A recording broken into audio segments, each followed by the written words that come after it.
Well, good evening, everybody. Welcome to a regular Bellevue City Council meeting for June 14th, 2021.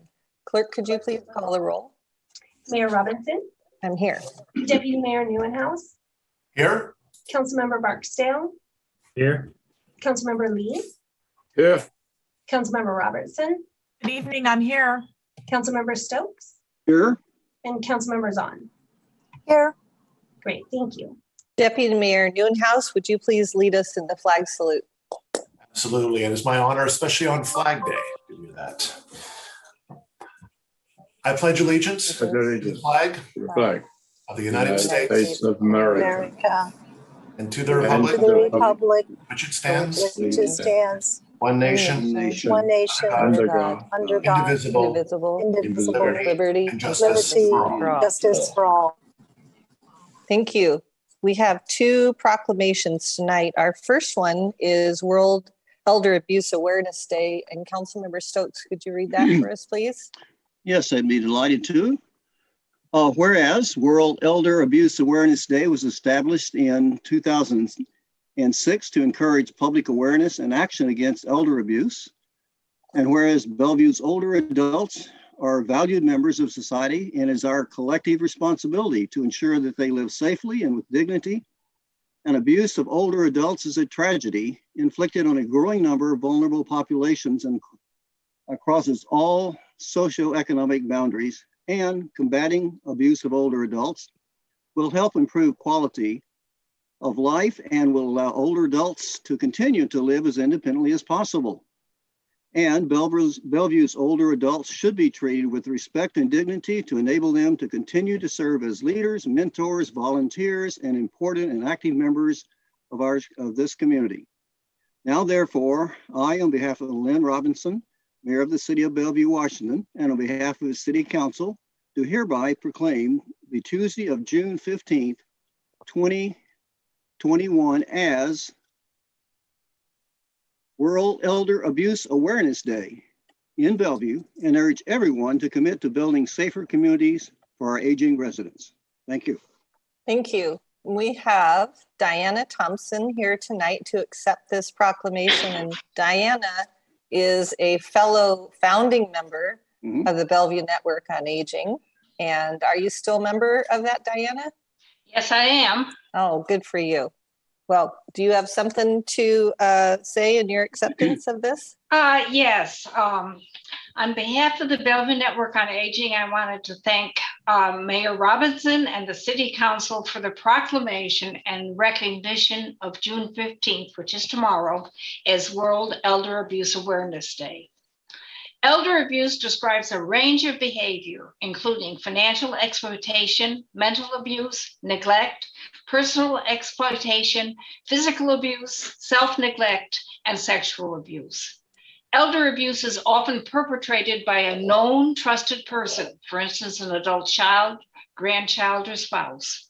Elder abuse occurs within private homes, institutional settings, and in businesses in our community. There are multiple signs of elder abuse, including lack of food or medicine, bills not paid, bruises, withdrawals from social interaction, and unexplained behavioral changes. In our state, Adult Protective Services, APS, is the major department that focuses on vulnerable adult abuse. In 2020, APS received over 65,000 reports of vulnerable adult abuse. Of the investigated allegations, nearly 7,000 involved physical abuse, and almost 15,000 involved financial allegations. A King County prosecutor recently shared with me some elder abuse cases involving financial abuse. Since February, the prosecutor's office has filed at least 7 cases involving an auto repair scheme, 2 of which occurred in Bellevue. The defendant targeted women who were 60 to 90. And he usually approached a victim in a parking lot, stated he was from AAA Auto, told her there was something wrong with the car, a problem which he had often created. And then he stated he could fix it for a low cost. After victim placed her debit card in his card reader and secured her PIN number, defendant created a diversion and left the area with her debit card. He then used her card and PIN number to withdraw money from her account and make purchases. The King County prosecutor requests if there are any additional victims who have not yet reported this type of loss, please contact the police. Unfortunately, although our older population is generally increasing, elder abuse is still underreported. We invite the council and all members of the community to join us in raising awareness of elder abuse. To report abuse or neglect of a vulnerable adult, contact APS at 1-877-734-6277 or file a report online. However, if it's an emergency, dial 911.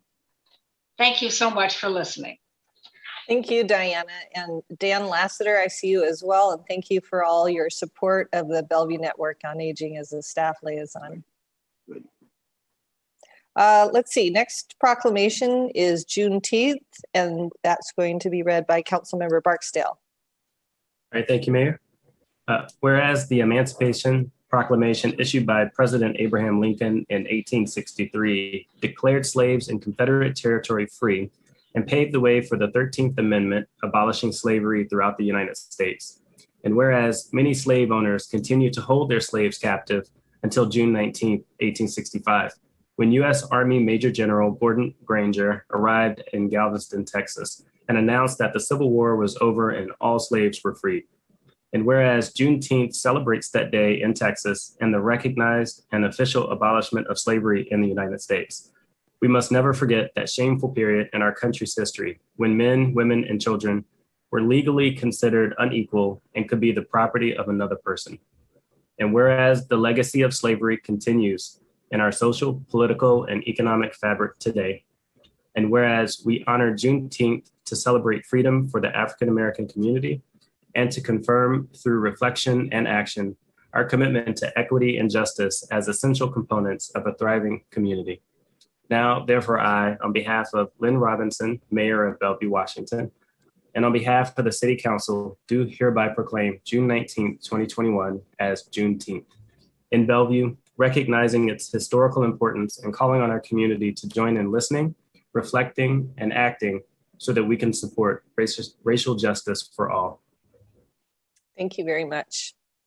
All right, before we approve the agenda, I think there is an amendment that council member brought forward this morning and was noticed by the clerk.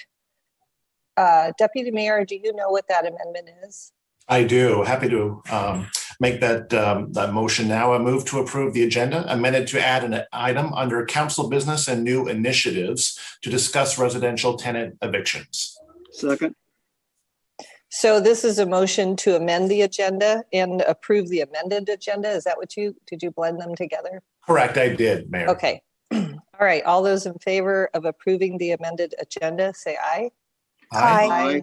Any opposed? No. Okay. Oh, okay. One no. Thank you.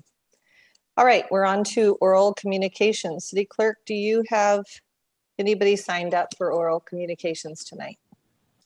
Yes, thank you, Mayor. This evening, there are 4 individuals signed up for oral communications. And with that, I will call our first speaker, who is Tim Hay. And Mr. Hay, if you're connected, could you use the raised hand function or *9 if you're connected with a phone? I do not see you on the attendees list. Assuming you are not connected yet, I will move to the next speaker, who is Caitlin Heinen. Ms. Heinen, can you hear me? Yes, I can hear you. Great, thank you. Your time begins now. Thank you. So I'd like to talk about moving forward with new initiatives here in Bellevue. I actually am a resident of Bellevue. I live on the edge of the Northup and Bridal Trails neighborhoods here in Bellevue. And I think that it's about time that Bellevue follow other King County municipalities' examples. and that is passing stronger just cause eviction protections at the local level, like localities such as Seattle, Auburn, Federal Way, and Burien. Specifically, I'm calling as an eviction defense attorney.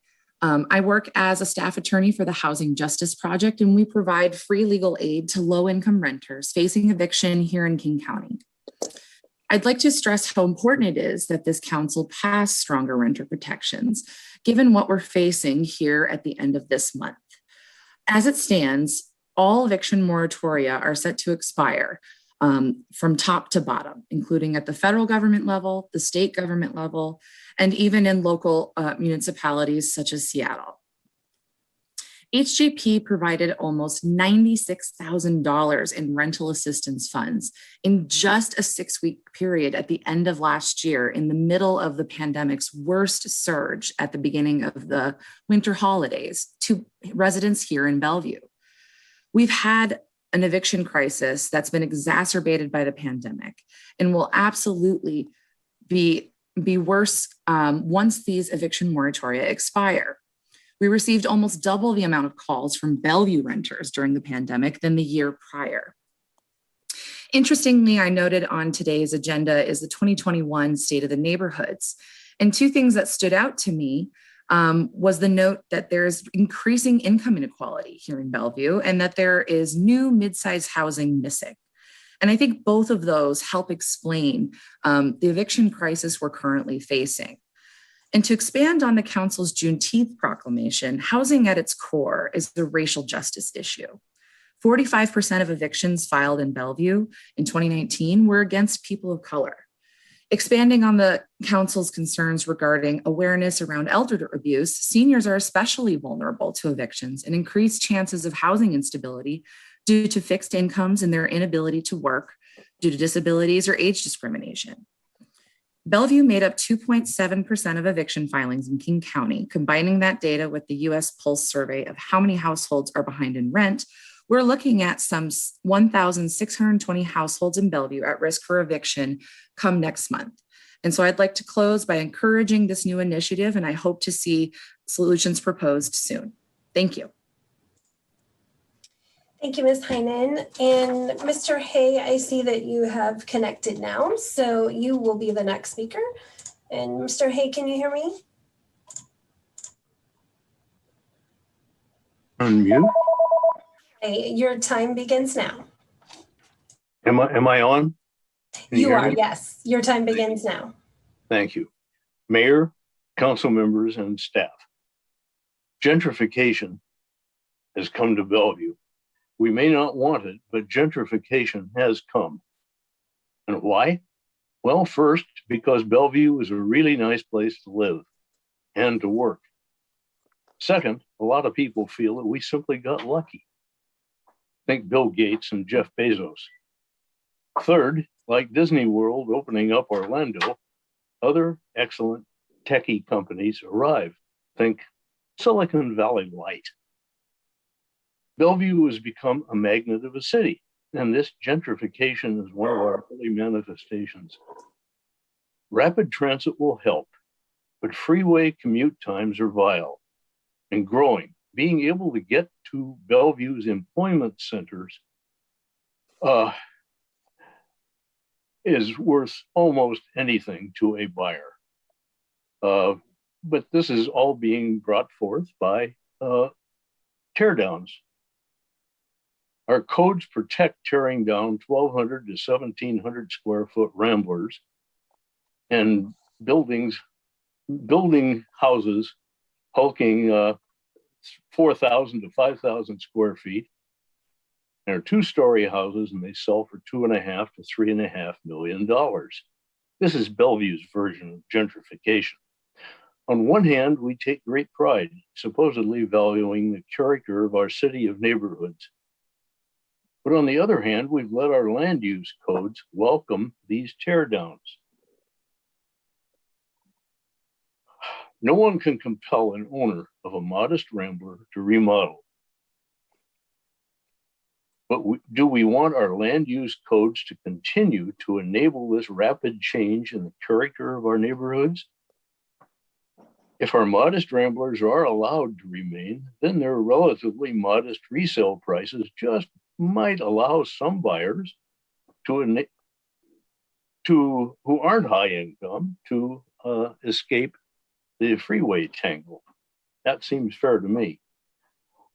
Some land use changes need to be made for our neighborhoods. Our people have some workable ideas for this, but this isn't the forum for their presentation. You better find ways to get ahead of this gentrification game, or if you negotiate and plan too long, you might as well not even bother. Thank you. Thank you, Mr. Hay. The next speaker this evening is Tran Larson. And Ms. Tran Larson, can you hear me? Yes, I can. Perfect. Your time begins now. Thank you. Good evening, Council. My name is Tran Larson, and I'm the Community Engagement Manager at the Housing Justice Project. We provide free legal aid to low-income renters facing eviction in King County. I'm calling to encourage this council to pass strong renter protections and quickly as well before the moratorium is set to expire at the end of the month. No matter how well hidden it has been, Bellevue has had a housing crisis and unhoused population long before the pandemic started. This is not just a problem reserved for Seattle. As council recognizes Juneteenth, it is worth noting that housing is a racial justice issue that largely impacts Black folks who make up less than 7% of the county's population, yet were represented in 34% of all evictions filed. 45% of evictions filed in Bellevue in 2019 were against people of color. Bellevue made up 2.7% of eviction filings in King County in 2019. And while that might seem like a small number, if you combine it with the data from the US Pulse survey of how many households are behind in rent in Washington, we are estimating at least 1,620 households in Bellevue at risk for eviction come July 1st. That is potentially 4,860 individuals who would enter Bellevue's homelessness system. And it's likely a conservative estimate as the number of HJP clients in Bellevue have increased more than 50% during the pandemic.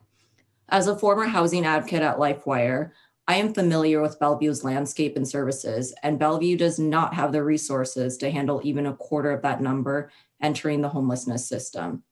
Meanwhile, Microsoft, a staple to Bellevue and the East Side, ranks number 15 on the Fortune 500 list. It is inhumane to set up thousands to lose their homes while the rich get richer and housing becomes more unaffordable. There is $165 million in rental assistance funds available to landlords, but organizations need time to implement them. With the risk of Governor Inslee not extending the moratorium, it is your responsibility to your constituents to protect them. Otherwise, we are looking at renters getting evicted while we have money to pay off the debt. What good does that money do then, and how would that benefit landlords? If they just want rent paid, they should be required to access those funds first. So I'm encouraging council to extend the moratorium through the end of the year so rental assistance and right to counsel programs can be implemented, but also enact permanent renter protections because the scales have been unbalanced for far too long. Thank you. Thank you, Ms. Tran Larson. The final speaker on our list this evening is Ellen Weiss. And Ms. Weiss, can you hear me?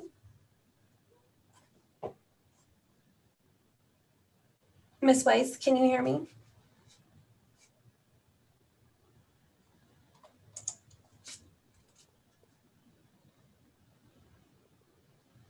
Ms. Weiss, I see you've unmuted.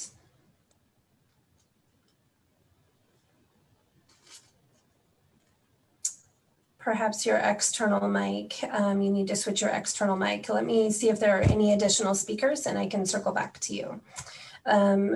Is there anyone else on this call who would like to make oral communication to the council?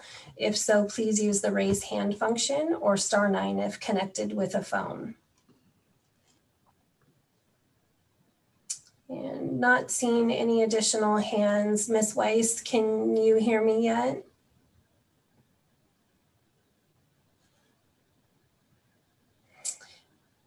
Okay, it appears that you're having a connection issue. I would encourage you to email your comments to council@bellevuewa.gov.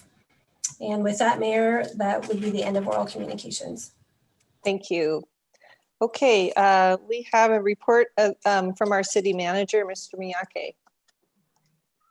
So good evening, Mayor Robinson and council members. I have one item to report on under the city manager's report, and that is, this is a really good piece of news for the city. On June 9th, the city of Bellevue was honored with a 2021 All-America City Award by the National Civic League. This year's awards theme was building equitable and resilient communities. The recognition as an All-America City acknowledges the significant work of our community and city staff to really live out the City Council's vision of a city that welcomes the world. Joining us this evening are Elena Cascio, our Diversity and Inclusion Program Administrator, and Mark Heilman, our Neighborhood Outreach Manager, to share more details of the city's application and the community's ongoing work that was acknowledged by the award. Also with this evening are Ken Carpenter with Jubilee Reach and Rob Rose with the Bellevue Rotary, who were both presenters at the awards competition meeting. Pam Furman, also for the Bellevue Parks Department, is also joining this evening, given her role in working with the Rotary. With that, I'll turn it over to Elaine and Mark.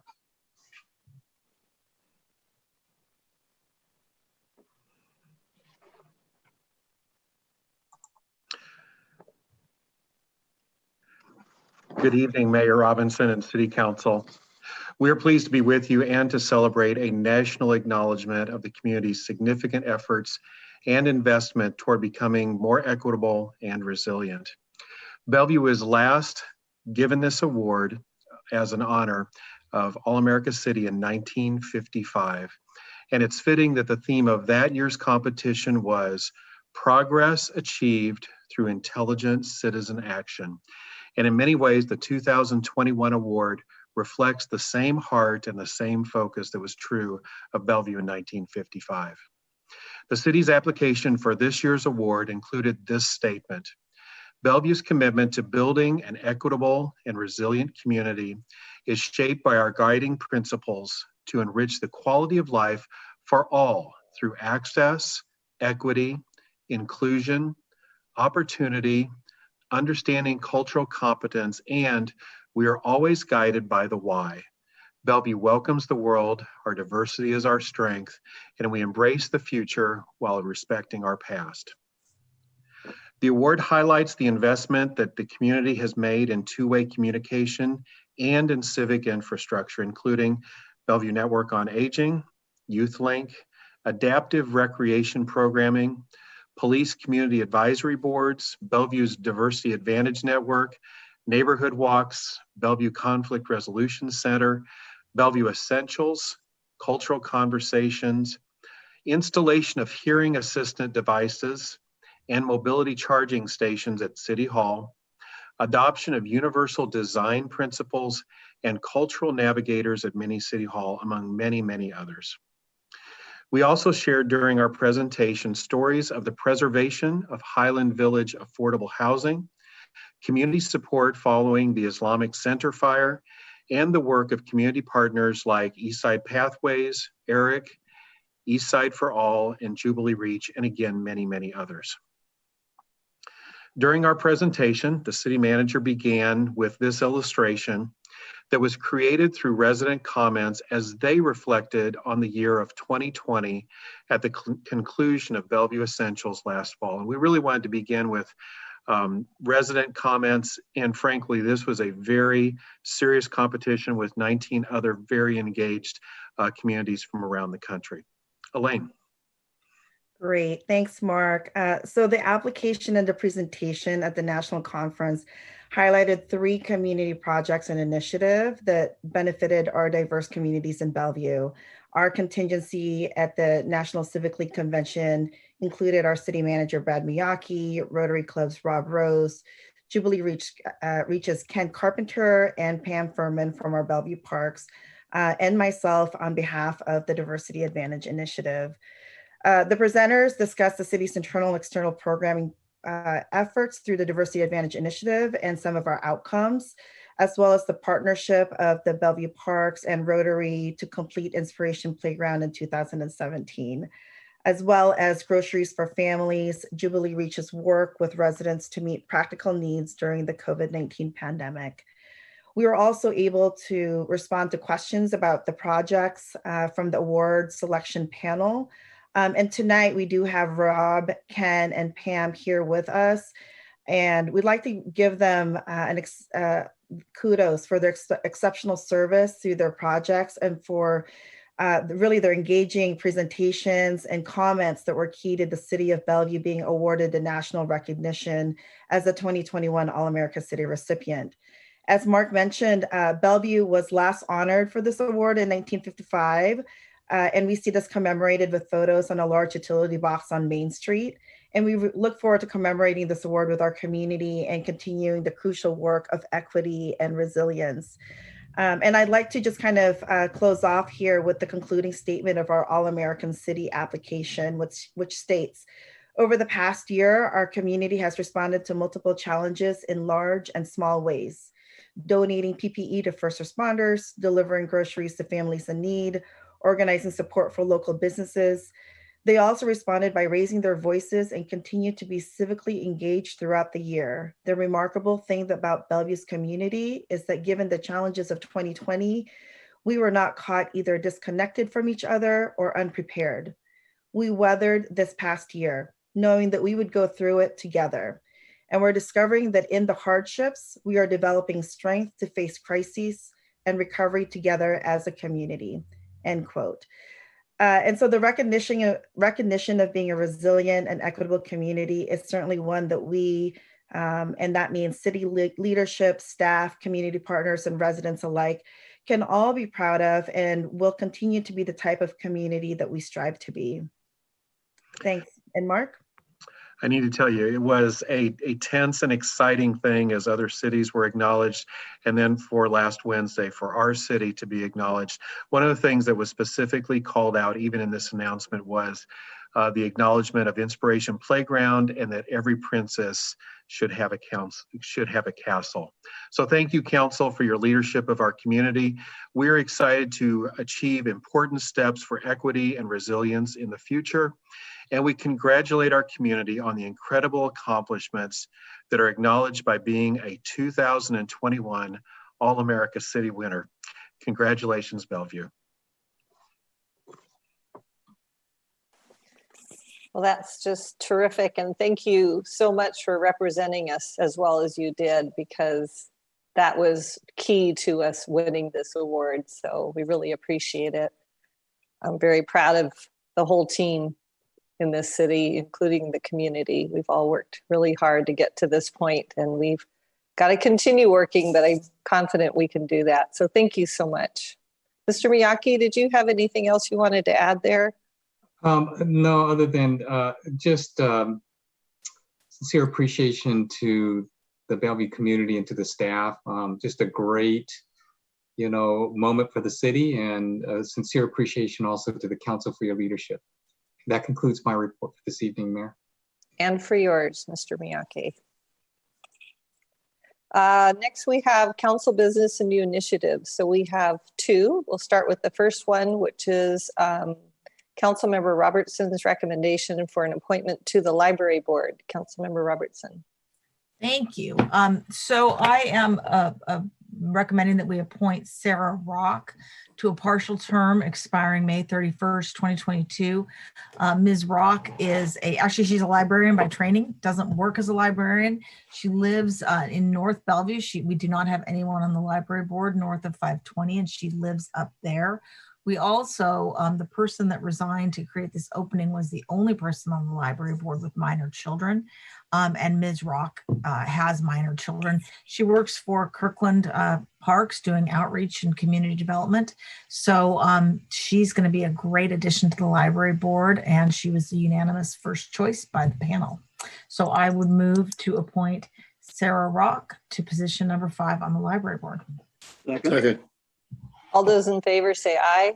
Aye. Any opposed? Okay, congratulations to Sarah Rock.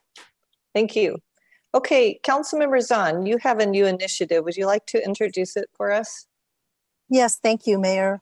I would say that in reading our State of the Neighborhoods packet over the weekend and seeing that 50% of households in Bellevue are renters, and then hearing from the community about the gap if the moratorium at the state level is not extended by the governor, I am recommending that if the governor does not extend the statewide moratorium on eviction because of COVID-19, that the city would provide a temporary moratorium on residential tenant evictions, and that we direct staff to prepare an ordinance to that effect and do the research to understand any legal implications or understandings.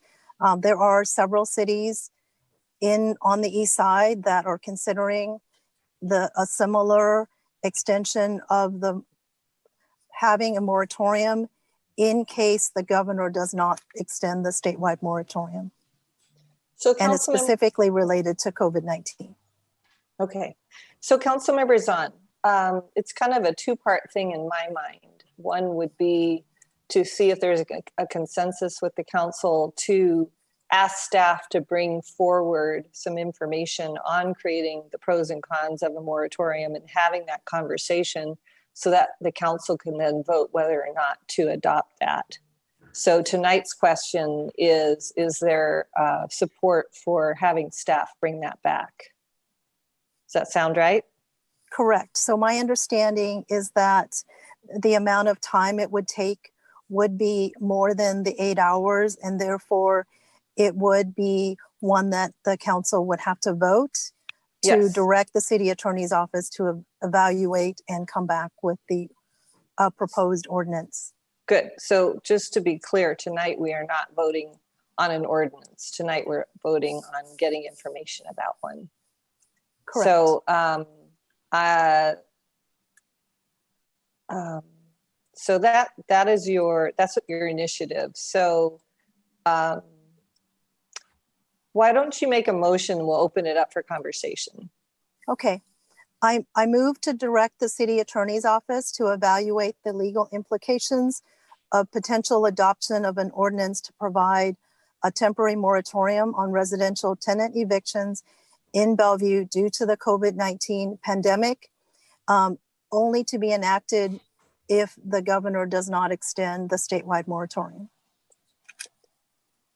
Is there a second? Second. Okay, so let's go ahead and open this up for conversation. And I'm just gonna go around and give everybody a chance, but I'm gonna start with Deputy Mayor Newhouse because he's the liaison for our Human Services Commission, and he may have some good info for us. Thank you, Mayor, and thank you, Councilmember Zahn, for bringing this forward. Certainly an important topic, and we certainly want to do everything we can for our residents and our neighbors that are experiencing hardships due to the pandemic. Unfortunately, and I did check with staff, there are not exact numbers on the number of households who can be potentially impacted by unable to pay rent or could be evicted. There was that number, I believe, by was it Housing Justice, one of the speakers this evening. But the closest data that we can find right now is about 84,000 households is my understanding, or 84,000 that could be affected due to an inability to pay rent. Now that's coming from the census office, and that is for the greater Seattle area. It's quite broad. Unfortunately, again, we do not have any specific data on Bellevue, which obviously would be very important to have, and something certainly that we should be looking at even further from the Human Services Commission.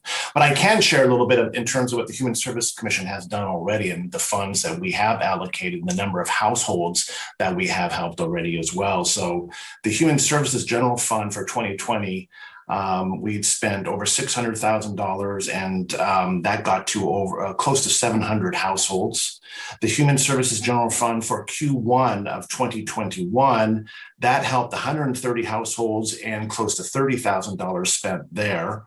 The CARES Act, which is the coronavirus relief funds, that was $200,000 that we put towards rental assistance for 280 households.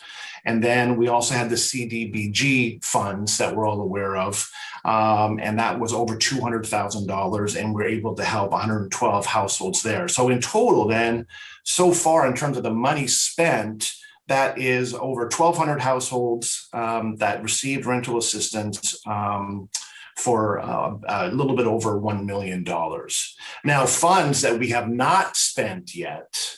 Okay, so the Human Services General Fund for Q2 through Q4 of 2021, that's close to $130,000, and that will help over 216 households. We have additional CDBG funds in the amount of over $600,000 that can help 211 households. So that's a grand total of about 427 households at over $700,000. So I just wanted to mention that to ground us in this from a city perspective. And let's not forget, there's also the King County currently has a $145 million rental assistance program right now that's currently available as well. I do not know the status of that in terms of the number of those funds that have been used already or what's left. But I did want to make that that comment. And then lastly, and then I'll yield my time, is that the Human Services Commission on Tuesday, tomorrow, we'll be looking at some of the RFP applications for the 1590 money. So we are going to look at that and then make recommendations to the council in July. And one of the priority areas for the funds of the 1590 is rental assistance. So certainly that will be helping as well. So I just wanted to just give that brief update and just ground us a little bit in terms of what the city has done already. And I really appreciate staff pulling those numbers so quickly together for us for this conversation because it's an important one. So are you leaning toward support of having staff bring this back for conversation? Well, at this point, until we have the data, I would say yes, I would be in favor. I mean, we've got some data, but we don't have specific data. I like to get a little bit more specific there and see what the need is. But I also just want to make sure that we understand that the city has been very proactive in this area already as well. So I commend staff on that. Thank you. Thank you, Councilmember Stokes. Yeah, I appreciate the Deputy Mayor's giving us some of these facts and figures and reminding us of the work we've been doing so far, which is actually, to me, a prelude to, it's basically a decision that's easy to make. We're very, as the Deputy Mayor said, we've done a lot of work already. We are backing this program. We're talking about, the really consciousness and resiliency towards people in need in Bellevue. All the things we've been talking about tonight and talking about with 1590 and all, the homeless issues and all, to me points to this is a crisis and we need to help our citizens. We're giving help to businesses. We're giving help to a lot of places where we can, all across the board. And the pandemic is something that we don't control. And I think if we really do embrace our mottos, our claim to be a city that's embraces all, then this is something we need to do. And the reality is, if we don't do this, not only will a lot of people, even 100, even 50, not necessarily 100, 1,600, suffer. That's in a city this size, this wealthy, with all the resources, a city that works well, a council, a staff, supporters that works well on all kinds of issues. If we can't do this one, I don't know, what is about this all-American thing that we just got? So to me, I really appreciate this bringing forward. And it's unfortunate that the governor's office is kind of back and forth on this. I think it's something we can do, should do. And I think it would be a shame not to step up. And I do believe that other communities around us will do the same, and we are part of an equal structure around the cities, and people live one side of the boundaries and others. But the other factor is, if we don't help these people this way, we're going to pay for it in other ways. People will be homeless, and that's something we're working on. So to me, yes, let's look at the facts and figures, have staff look at it, have legal counsel look at it, bring it back, and let's get this and do something that we'll look back on and say, wow, we really did stand up for our citizens. We really did stand up for what's right. We're really standing up for being an all-inclusive city. Thank you. Councilmember Robertson. Thank you. A city, a county, and a state with the resources we have and the resources we've been providing can help people stay housed.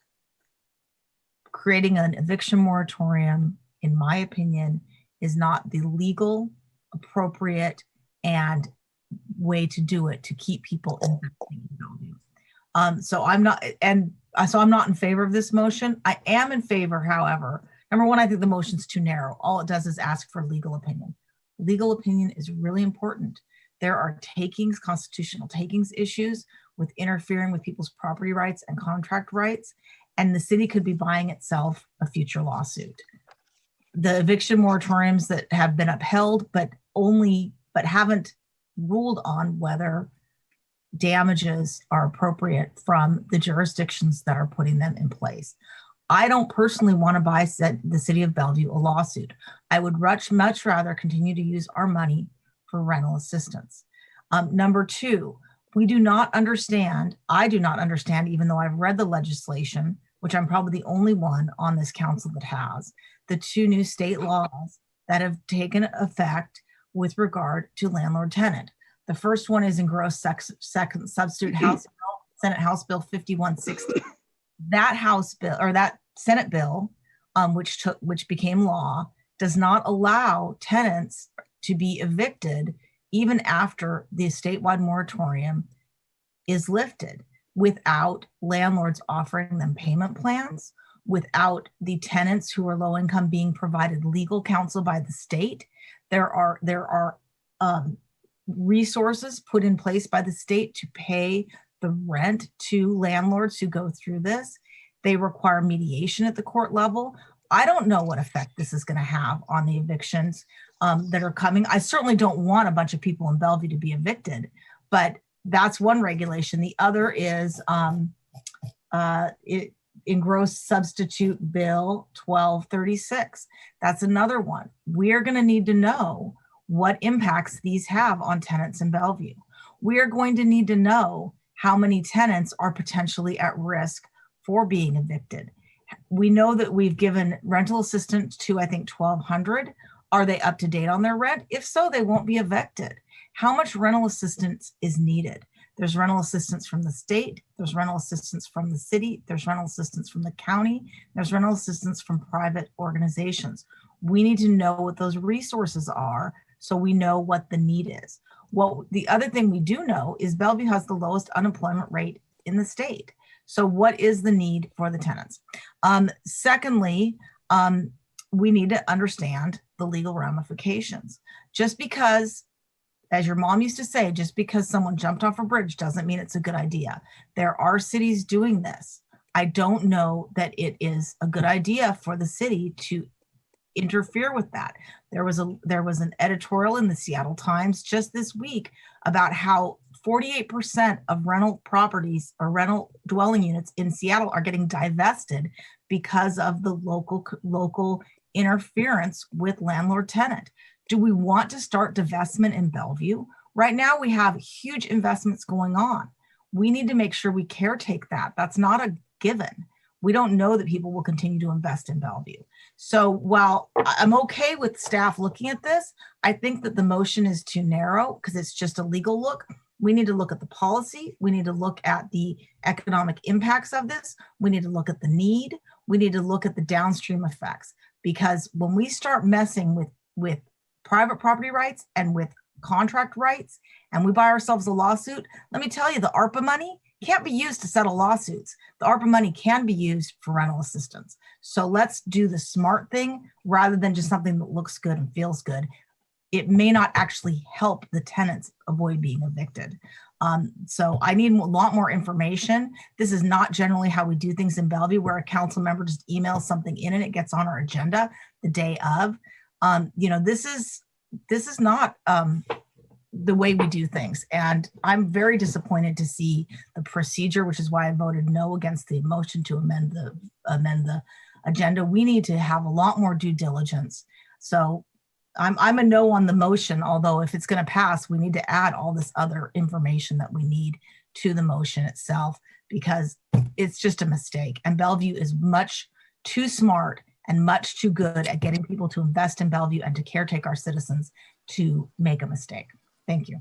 Councilmember Robertson, hold on, please. Councilmember Robertson, I have written down the things you would like included for staff to bring back. And I think we can make a motion that will include the things that you are interested in. And I'm going to listen to other council members and to hear what they also would like to include in when staff brings something back if we vote to do that. I also want to say that council members did work within the confines of our council rules. And I can ask the city clerk, or maybe you can go offline and ask the city clerk how that came to be, but she certainly did function within the rules of our council. Council members, I'm going to call it on you at the end if you don't mind, and let you wrap us up on this conversation. So can you hold on I actually just wanted to address that's not the way we do things around here. Okay, council members on. So thank you, Mayor, for actually standing up for me. I'm gonna give you a chance to address anything you want when we're done here. So Councilmember Barksdale. All right, thank you, Mayor. I support the motion. We talk a lot about affordable housing and homelessness, and a big part of that is preventing homelessness. And I'm really proud of the work that we've done of providing the rental assistance. But one of the challenges with rental assistance is we don't know who's not getting that assistance because they don't have access or aren't aware of it. And so there are risks that when the moratorium is lifted, that those people could be evicted. As someone who owns property, rental property, what you would consider a mom and pop, I guess, landlord, if you will. I care a lot about my tenants and making sure that they are taken care of, and I have carried expenses when they weren't able to make payments. And so, I think it's that care that really builds a community, and that the community that we've talked about building in Bellevue. So I support this motion. Thank you. Thank you. Councilmember Lee. Okay. We all, I think, are on the same page regarding helping people, especially this COVID-19 crisis. We're all aware of our neighbors. We went through this in many, many issues, homelessness, just last week we did the homeless encampment, and we did a lot of good things. Bellevue is a very compassionate city, compassionate people, and that's what we are. I think there's no question about it. The question is, how do we solve the problem? How do we address the issue? And, so I agree with Councilmember Robertson that the motion itself, it's too specific, too narrow. So we are not addressing the whole, the motion. So talk about legality. Legality to me is the last thing to do. We have to solve a problem, then we get to work within the legality. We don't know anything about it. I don't know. That's why we depend on lawyers. But let's address the merits of it first. And the merits, the right thing to do is what we need to be doing. That's what we policymakers do. We have a lot of experts to help us to determine what we want to do and whether it can be done or not. That's where the staff is to perform. And the city has done a lot of things. The mayor has done a wonderful job with affordable housing. And we've done, things that Deputy Mayor mentioned. We have many, many agencies, all the way from federal government to state government to county government to our own local government. We're working on all this stuff. And it's not that we're being out there we're out there and we are not aware of, oblivious to all these problems. And I think we are. So my concern is, unless we got all those information which we believe in our discussion, in our deliberation, starting with the whole COVID-19, even before then, all the things we're talking about is before COVID-19. It's a problem that we all are facing. We're trying to resolve, trying to solve the problems. And we've made a long, success. We address it, come a long way. We come sometimes snags, we talk through it, we get more information, but we get to the right conclusions. And it's not just, I believe that we need to make prudent decisions, not just jumping into conclusions. So that's what we have to do. How does it affect one of the other? We don't know. So we need to be looking at these solutions in a systematic and orderly fashion. And we've already done that. We're starting to do it. This is just another situation we need to talk about. I agree. We need to figure out, but to come to the solution, we got to be prudent. We got to make the right decisions. To start with, I have some questions. What other sources, what are programs like the Deputy Mayor is talking about? We already have done a lot of that. We have money. We still can do more. I hope maybe not necessarily too much more. Hopefully our solution actually is helping, is coming up with some solutions. And hopefully COVID-19 will be gone. Hopefully whatever, but we are working on it. So what other programs? We need to be looking at merits of questions and then come up with solutions. So there's actual Bellevue needs. Well, what is it Bellevue have to address? We can do a lot of things. We can do what other people are doing. Is it actually helping Bellevue? I don't know. I have no idea. So what is the Bellevue's role? All these are questions we need to understand. We need to address. We need to find out. So it ultimately comes to a financial question because I'm very, very tied to financial because no matter what we talk about, it's whatever we actually can do. And financial decisions, that's why we're accountants. That's why at Bellevue, we pride ourselves on making decisions based on financial prudence. It's going to all show up. If we do certain things, is it doing right? Or can we actually do it? Are we actually going to solve the problem?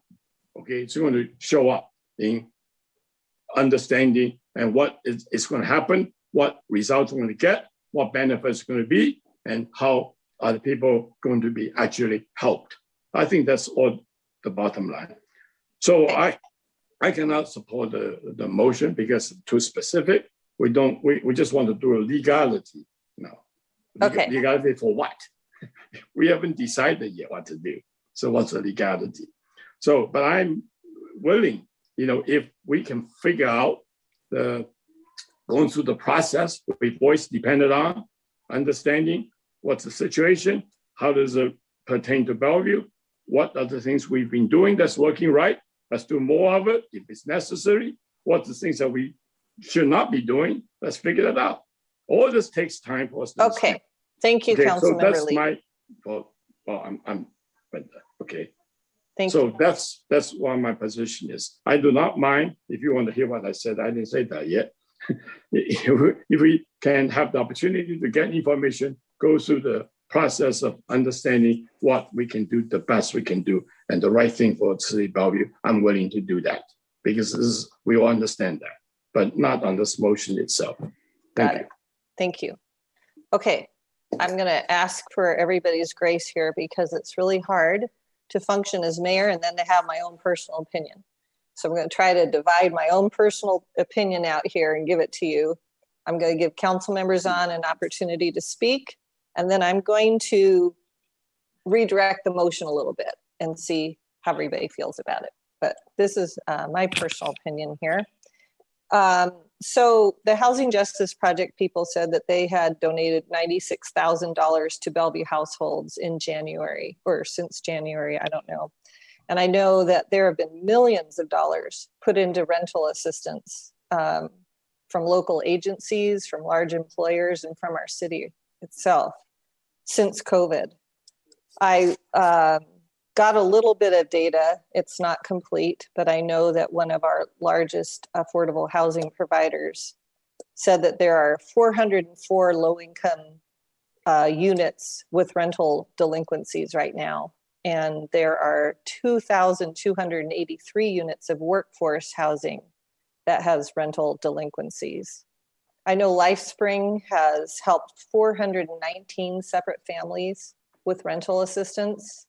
These are just little pieces of data that give a picture of what a challenge it has been for our community since COVID. And I believe that it was a challenge before COVID, but certainly was exacerbated by the COVID situation. So I'm very supportive of having staff come back and answer our questions. There have been some really good questions asked here.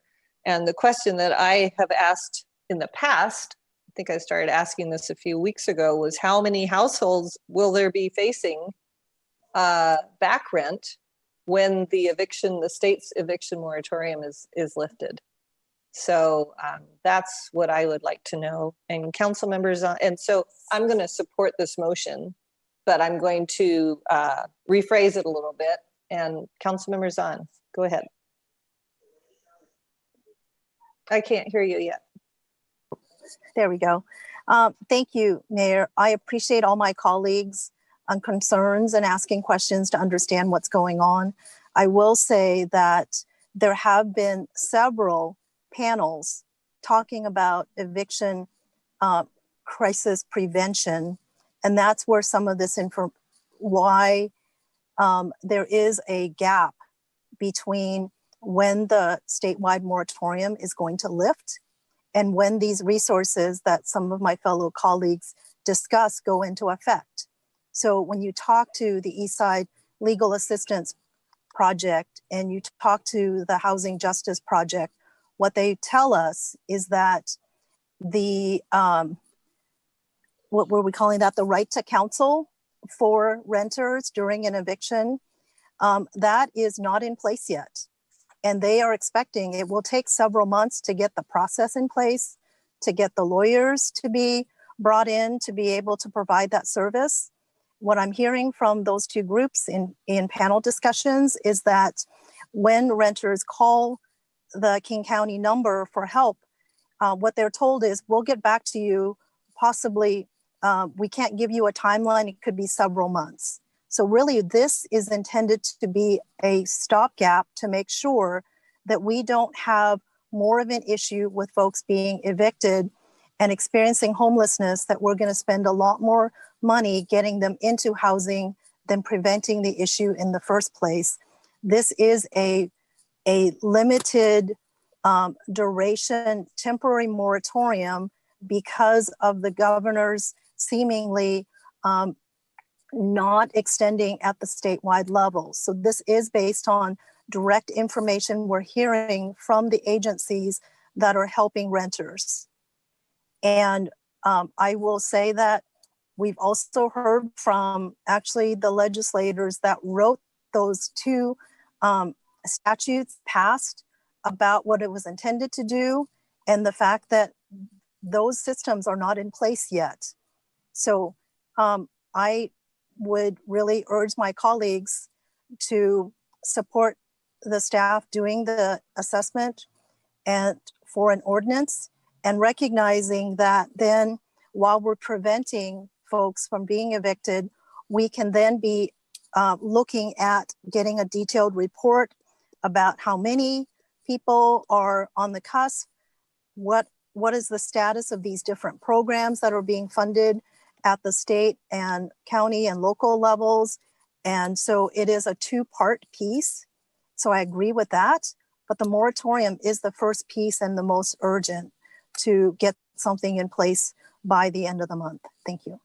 So, you know, it's interesting that when you were first talking about how the system is not in place to defend the tenants who will have to deal, that was one of the reasons we didn't put in an eviction moratorium, because we knew that that was not going to help the tenants because of that very thing. So that's it. I'm glad you brought that up.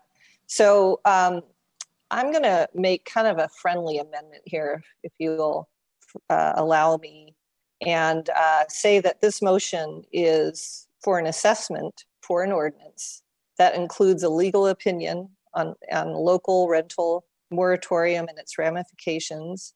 It includes data on our population at risk of housing insecurity, answers how much rental assistance is needed and from what resources, discusses the effect of the recent state legislation on rental moratoria and provides a summary of our city's response to housing insecurity brought on by COVID.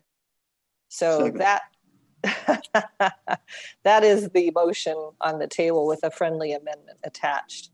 So we have a second to my Mayor, friendly amendment. Can I ask a question then of staff, whether all of those pieces are going to be able to be provided just to vote on the temporary moratorium? Because perhaps it ultimately is a two-part action by the council. One is the temporary moratorium that we know has to be in place by June 30th. So on July 1, the potential evictions don't begin. And so anyway, I'll just put that out there. Maybe staff can answer that. I'm going to let staff decide, what they can bring forward and what they can't.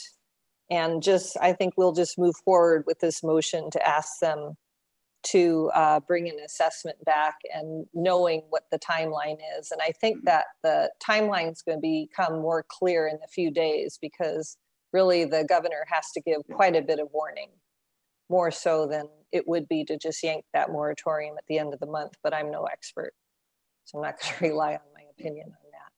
But staff and Mr. Miyake, yes. Yes, thank you, Mayor and council members. I just wanted to add that there's been quite a bit of information requests that have made to bring something back before the end of the month. We will do the best possible job in bringing that information back if that's what the council desires. I will just say that there will be some implication on some of our other work, because it will involve some of our same staff working on things like probably like some of the 1590 in our legal work.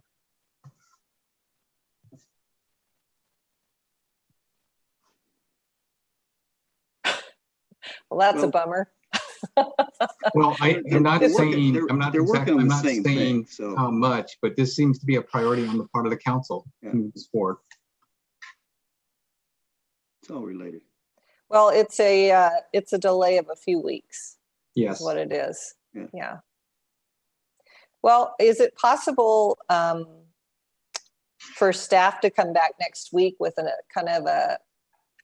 assessment, a brief assessment of the time it would take and the resources needed to give us an idea, or not? Yeah, I would say, we probably can. Let me, there's a lot that's been laid out here, and we could give you an assessment of the timing. Okay.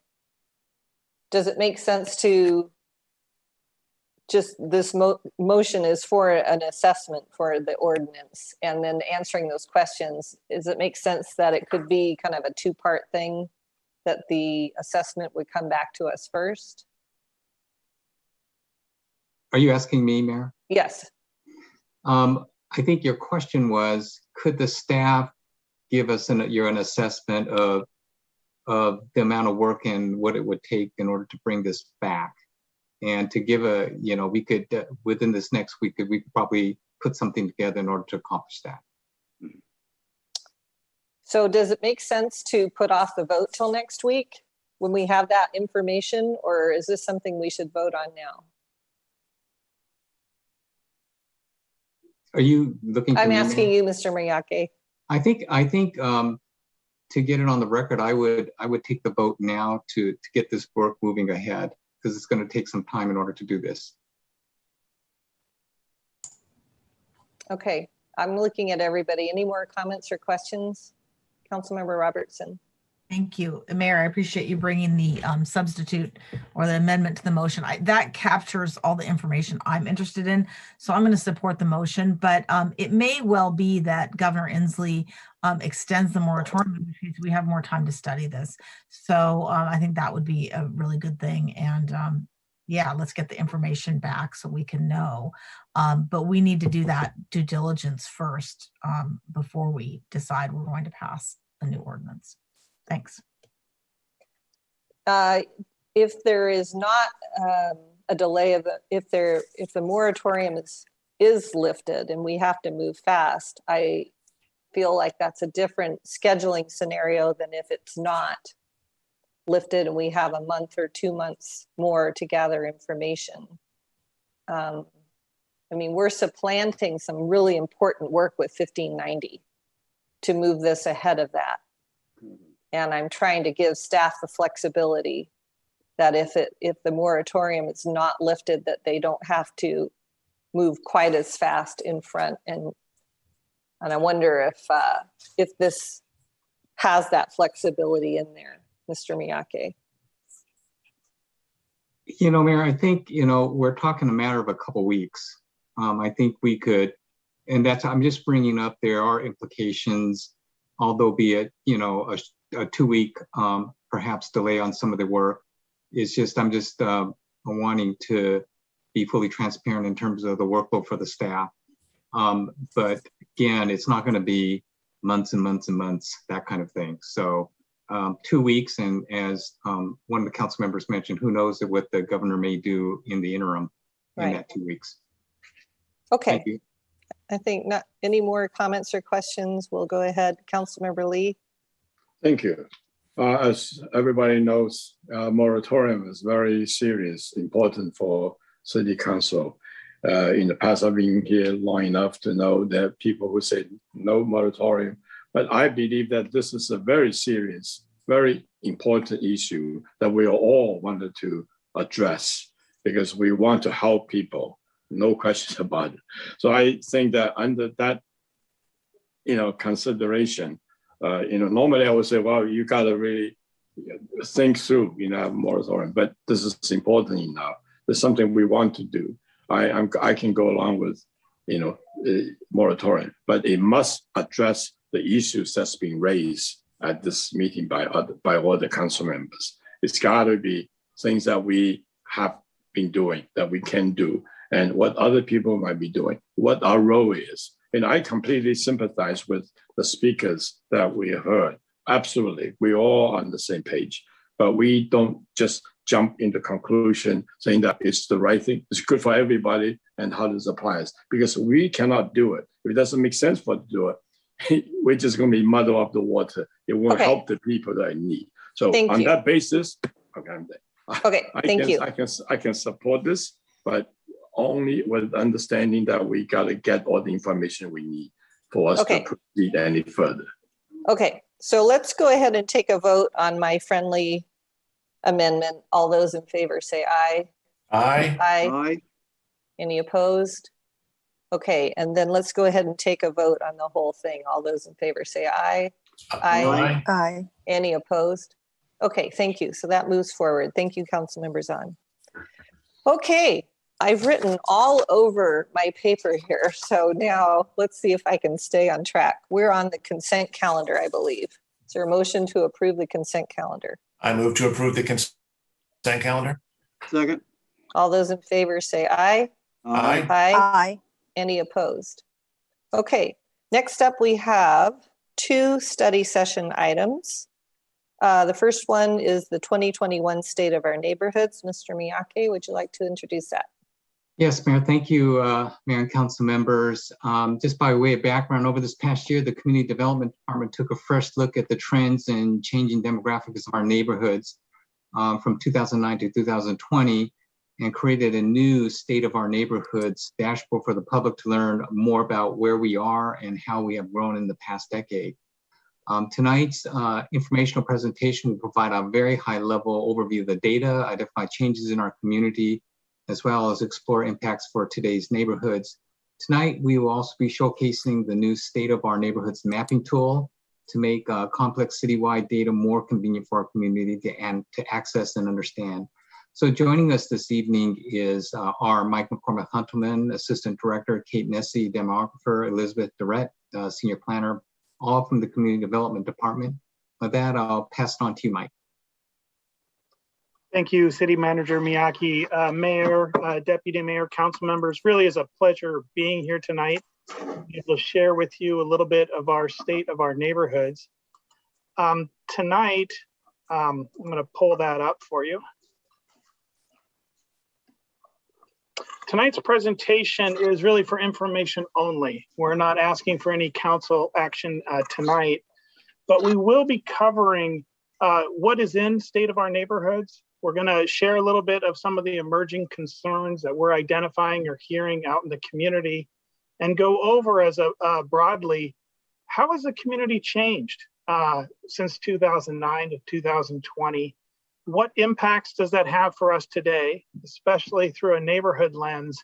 And then reintroduce you to a new tool that we've created with the help of our IT department in terms of a State of Our Neighborhoods data dashboard for our community and for you to really drill down deeper into a lot of information about our city.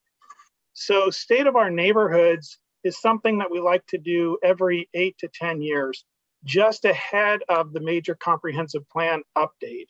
And the reason for that is we recognize that our neighborhoods are not only desirable places to live, but they're also dynamic communities, and they grow and they change over time. And we want to take a fresh look at them so we're realizing who is the Bellevue that we're serving today and how has that impacted our neighborhoods.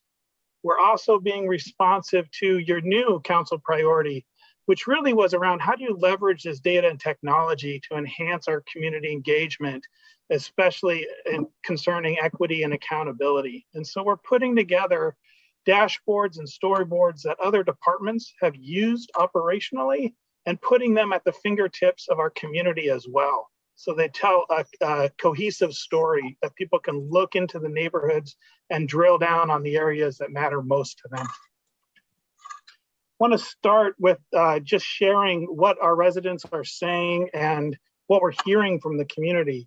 I do want to footnote, as you mentioned in your earlier discussion tonight, that our community really is having different experiences depending on how much they are impacted by COVID and this pandemic.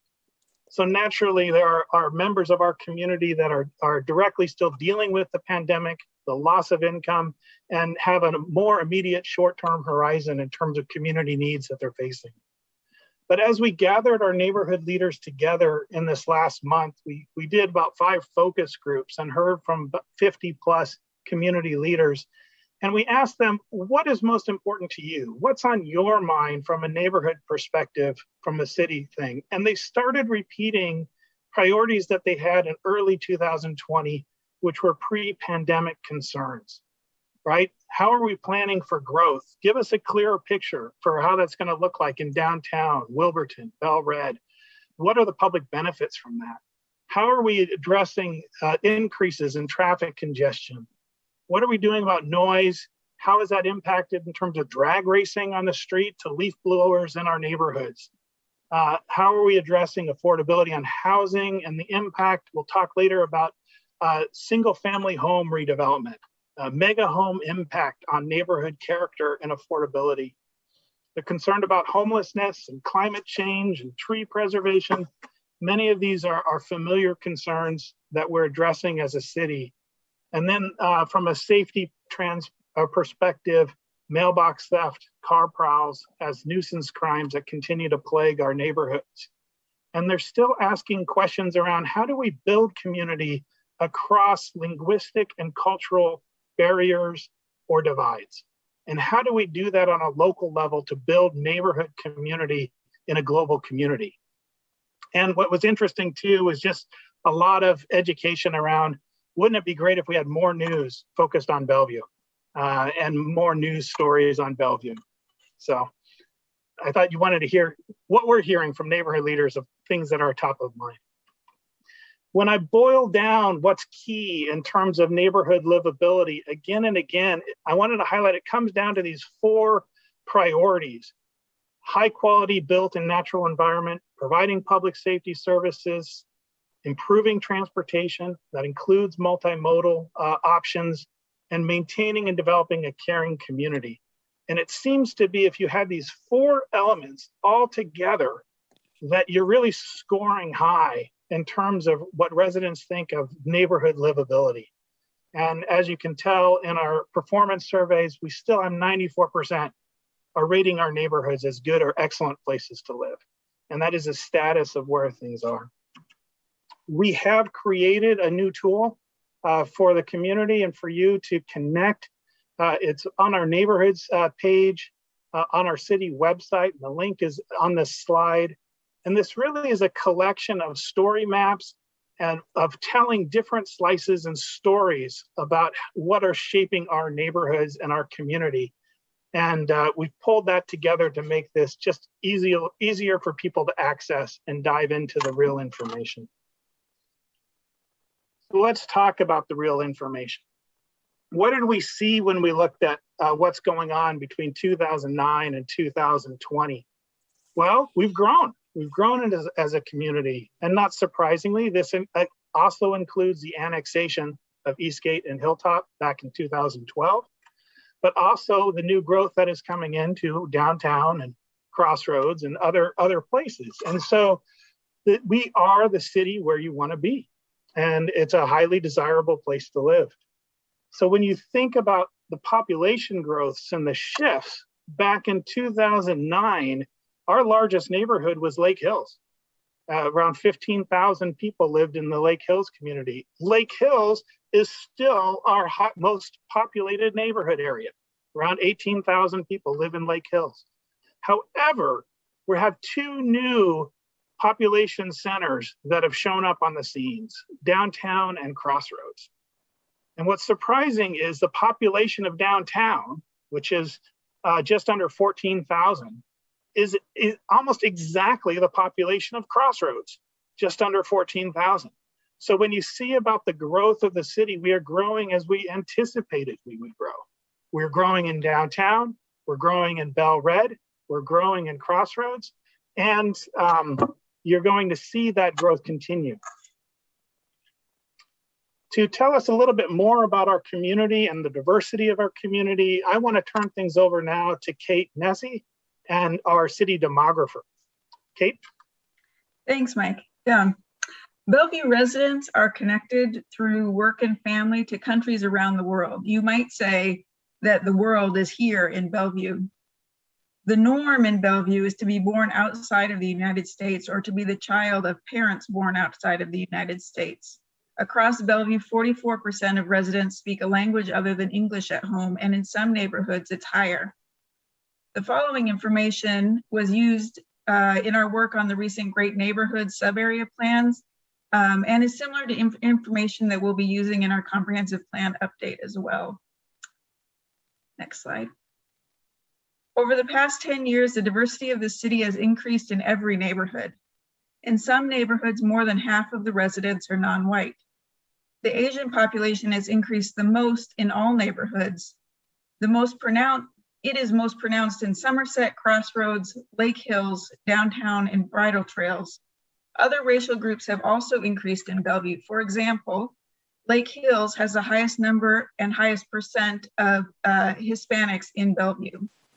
For example, and the percentage of residents who are Black increased the most in Factoria, Newport, and Wilburton.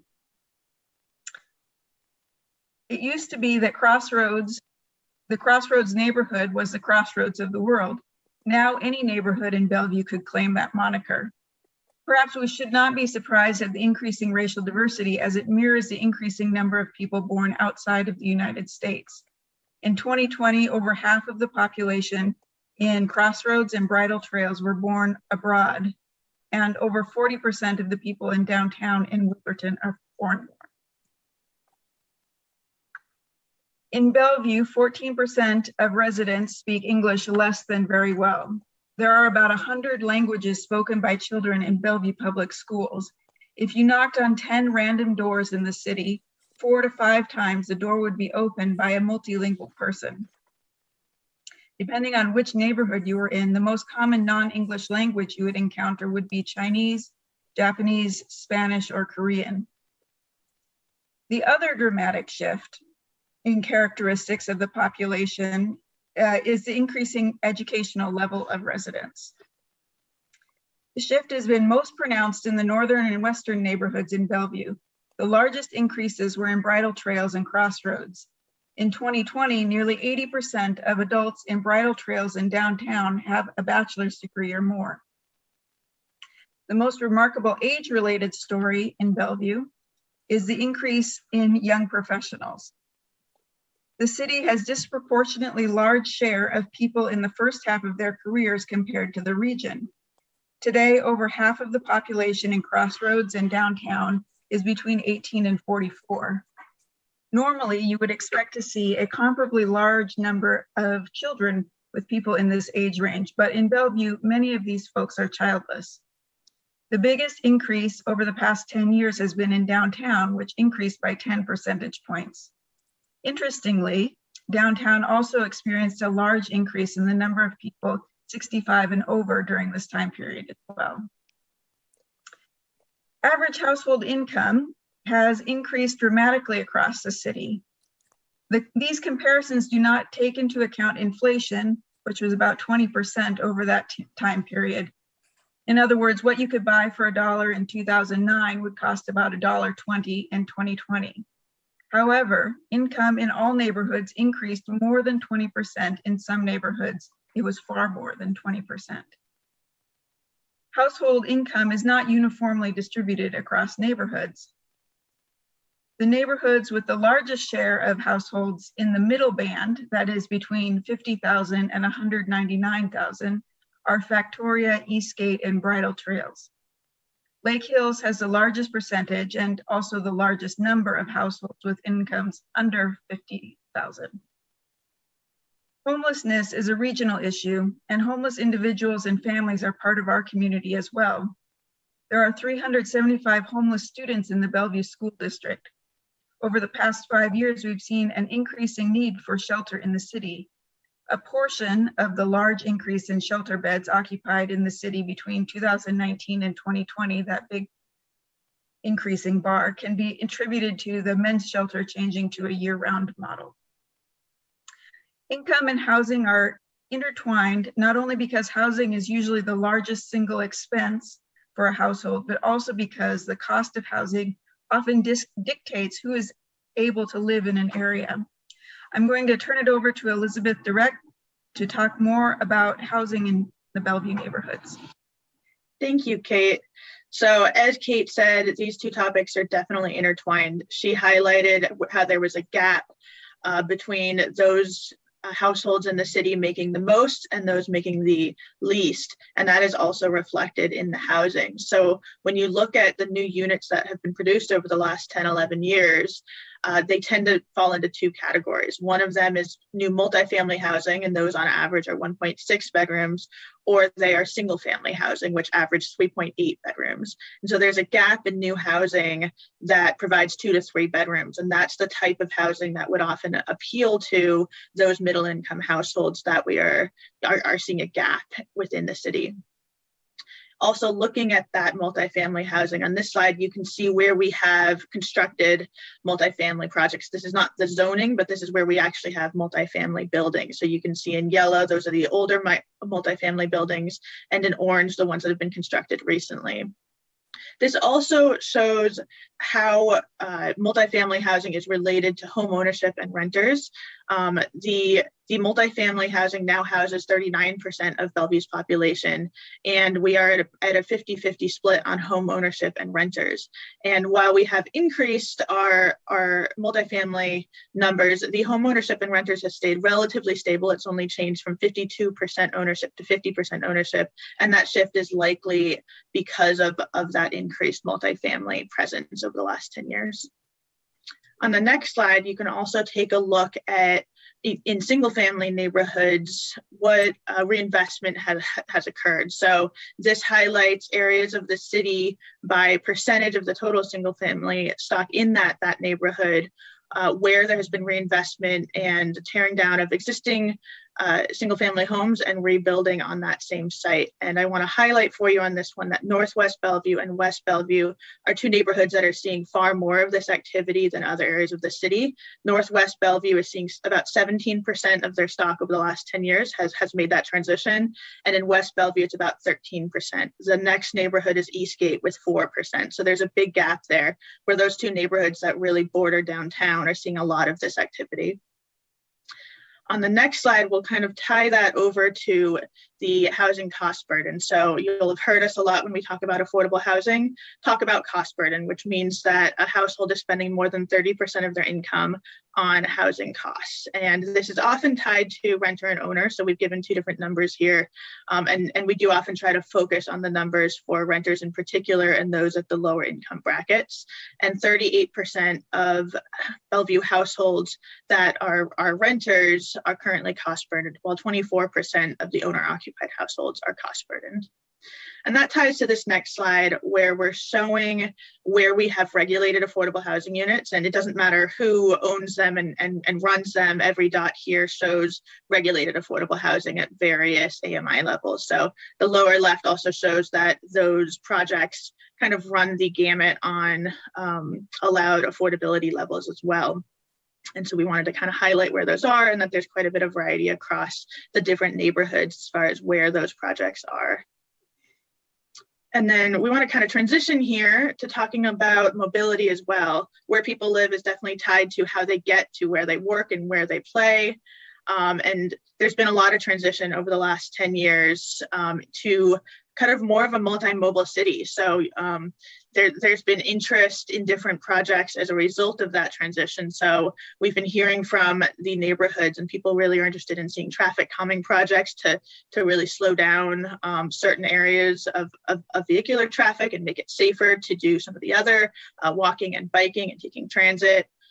They're also interested in seeing greater connections between different neighborhoods, and as part of that, getting better access to public transportation to get to those other places. And as I mentioned, improved pedestrian and bike safety is really key part of these different conversations. And then tied to that, of course, vehicles are still a really important part of our city. So seeing improvements there. On this slide, you'll see that transition I was talking about. There's a lot going on here, but the important thing to highlight is that the red represents the workers commuting by car, and that in every single neighborhood other than Northeast Bellevue, there's been a decrease. You'll see particularly in downtown and in Woodridge, there's been a very large decrease in people commuting by car alone, whereas there's been quite a bit of increase of the other types of mobility. And you'll see in Crossroads, there's been a huge increase in transit as well. So a couple of things of interest there. On the next one, we want to transition a little bit to talking about the environment and how important that is. Bellevue is known as the city in a park, and that's really important to community members and those in our neighborhoods. That goes out to environmental issues and sustainability and how that ties into all these other issues like mobility that we're talking about.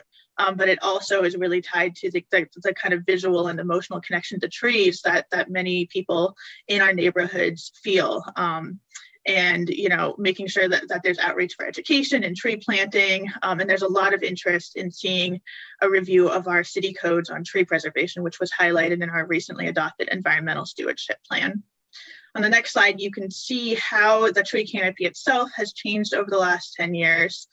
This is from 2006 to 2016, when we got a good study of this by neighborhood. The overall tree canopy remains steady at 37%, and you can compare that to our city's goal of being at 40%. But you can see that there was some transition. So certain neighborhoods saw a little bit of a decrease and certain neighborhoods saw an increase in tree canopy. So this is something that is really important for us to take a look at and understand how that's impacting the experiences in those neighborhoods in particular. So with that, I'm going to hand this back to Mike to kind of wrap us up with some citywide discussions as well. Thank you, Elizabeth. I wanted to touch briefly on neighborhood safety because it is really a core essential priority for neighborhoods. And the good news on our neighborhood crime trends is that they're pretty steady or flat over the last 5 years. So when you look at the data of what's going on, we're not seeing peak changes. And one of the things that we did want to highlight is sort of the work of the police department and how they're responding to neighborhoods. And so the shift to bringing on sector captains to be responsive to crime or resolving neighborhood safety issues is something that we want to highlight because it's really a positive way of putting the face of the police on a local level to be responsive to what's going on in the community. We did want to highlight that our residents are always interested in what is going on in their neighborhood from a capital investment and project standpoint.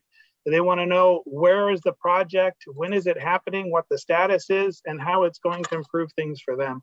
So we've put projects in your neighborhood, the citywide storyboard, as well as other storyboards like the neighborhood safety and congestion levy projects, the neighborhood enhancement projects, all of that on the dashboard for State of Our Neighborhoods to make that also easy for folks to find. I do want to come back to the fact that neighborhoods aren't just about data, and it's not just about projects. Neighborhoods really are about people. And so I want to highlight that we do have 55 registered neighborhood associations, community clubs throughout the city. We have a complete current list of their contact information and websites, if we have them, on our website. So you can go to the neighborhood section and you can find that right there. We also created a community resource map as well to highlight the good work of our community partners in responding to people, especially in terms of human service needs. So you can look at it and you can sort by type of service, and you can find the help and the services that you need there as well. With that, I do want to reiterate, there is far more information on our State of the Neighborhoods data dashboard. And again, special thank you to our IT department for pulling this together with us. And I want to encourage people to check it out and to drill down. If they have any questions on the information, they can contact me directly. I'd be happy to respond as well. And with that, we're reiterating this was for information only. So no action is required, but we would love your questions or comments if you have them. Thank you. Okay, thanks. That was a great presentation. I'm going to call on council members in this order: Barksdale, Robertson, Stokes, Deputy Mayor Zahn, Lee, and then myself, starting with Council Member Barksdale. All right, thank you, Mayor. Just say I'm geeking out. I really appreciate staff bringing these data forward to the community and to council. So excited to explore it a bit more. No questions about the data itself today, but just had a couple of thoughts and one question rather. As the data are sort of continually coming in, as you further explore sort of some of the factors or contributors to what we're seeing in the trends here, are you going to update the story maps based on or with those insights? I think of it as probably a bit of the qualitative that goes before the chart that helps explain some of the data, for example. So I'll ask that one. And then second, I know it's the first round. One of the challenges, I have a pretty powerful machine, is the data sort of comes in a bit slow. So I didn't know if there's anything we could do to improve performance, caching, delivery networks, so forth. But if there's a way that we can, because as people are exploring, if we can make it so that it's easy for them to navigate and explore the data quickly, that would be awesome. I'll leave it there. Thanks. Thank you. Those are great questions. Appreciate you geeking out a little bit on the data. It's awesome. I do it as well. One of the things that I would say is that many of the storyboards that are embedded in the State of the Neighborhood dashboards are also back end supported by our departments. And so some of these are updated just regularly. So for example, the police department's crime map data is always regularly updated and is fresh and current. Same with, we try to do that on a projects in my neighborhood on the capital side to make sure that our project managers are updating that information as well. The community demographic information, we generally try to take one decade at a time to look for the larger shifts that take place in our neighborhood areas. And we were not planning on updating that annually per se to keep that information current. All right, and just to follow up to that, so that's sort of the back end data data sets. But in terms of like, as you learn more or gain insights based on some of the trends from the analysis that you're doing. So I know that, for example, Elizabeth, you had mentioned, exploring some of those trends deeper, understanding some of the rationale behind it. Are we going to update the story maps with those qualitative insights as well? I know that we'll be using this information as well as we're gaining insights for our future planning efforts, especially around great neighborhoods and the major comprehensive plan update. Let me think about how to add those qualitative findings back into the storyboards as things progress. Sounds good. Thank you. Appreciate all the work here. Okay, thank you. Councilmember Robertson. Thanks, Mayor. Thanks, Mark. Yeah, this is really, really cool to have all this data. And I think it's going to serve us really well when we need to, which will be starting, I think, next year, the major comprehensive plan update.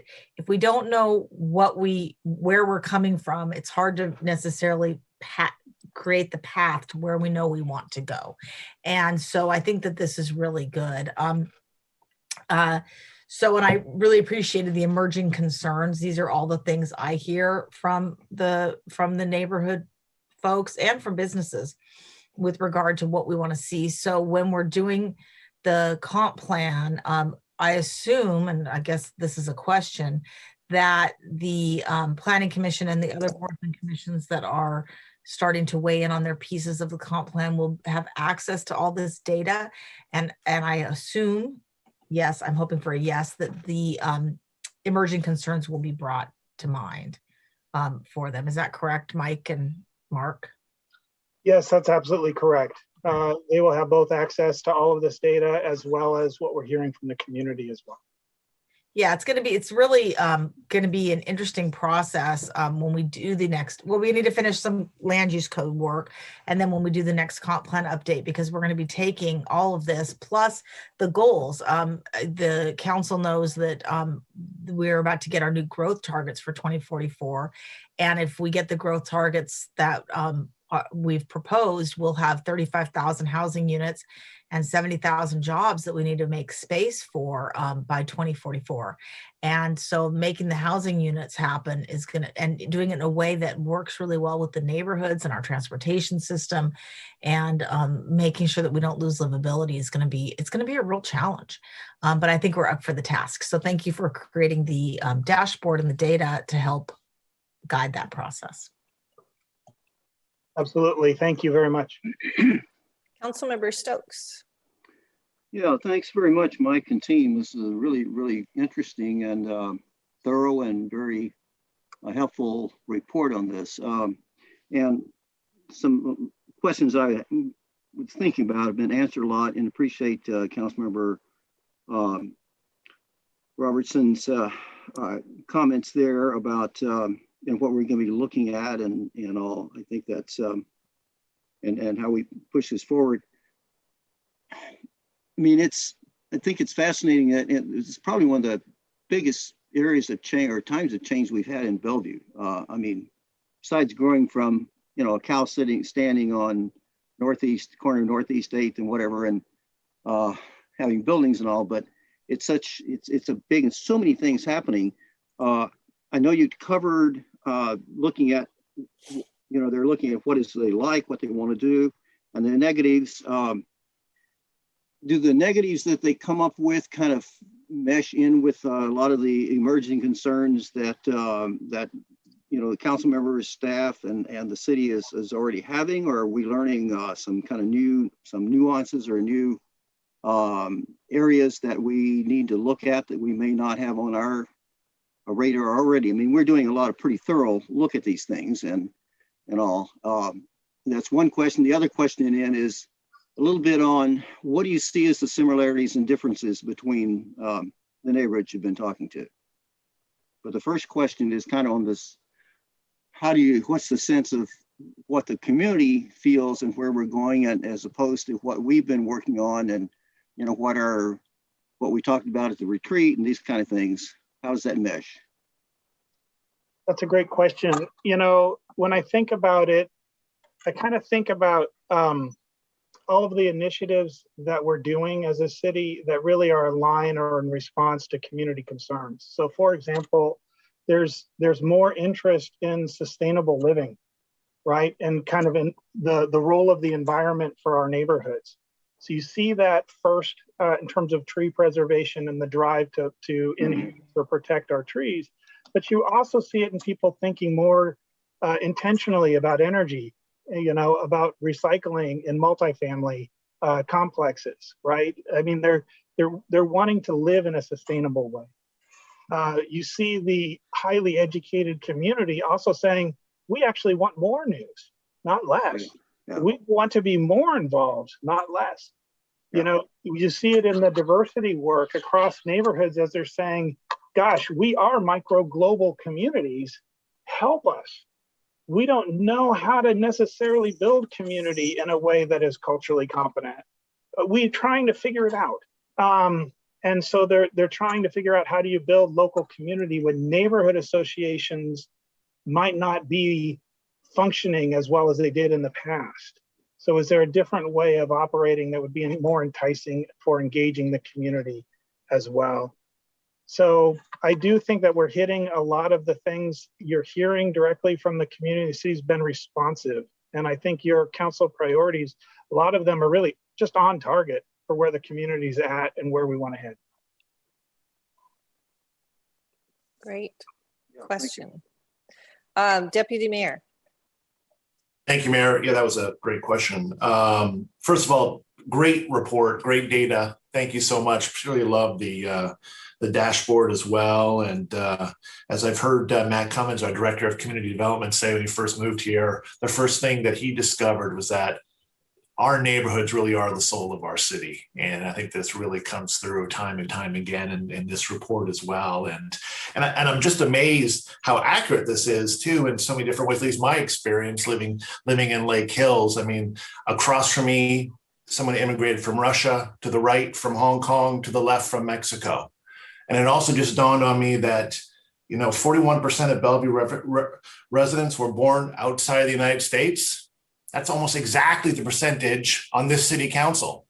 Myself, Councilmember Zahn, and Councilmember Lee, all born outside the United States. So it's amazing how that's reflected in so many different ways.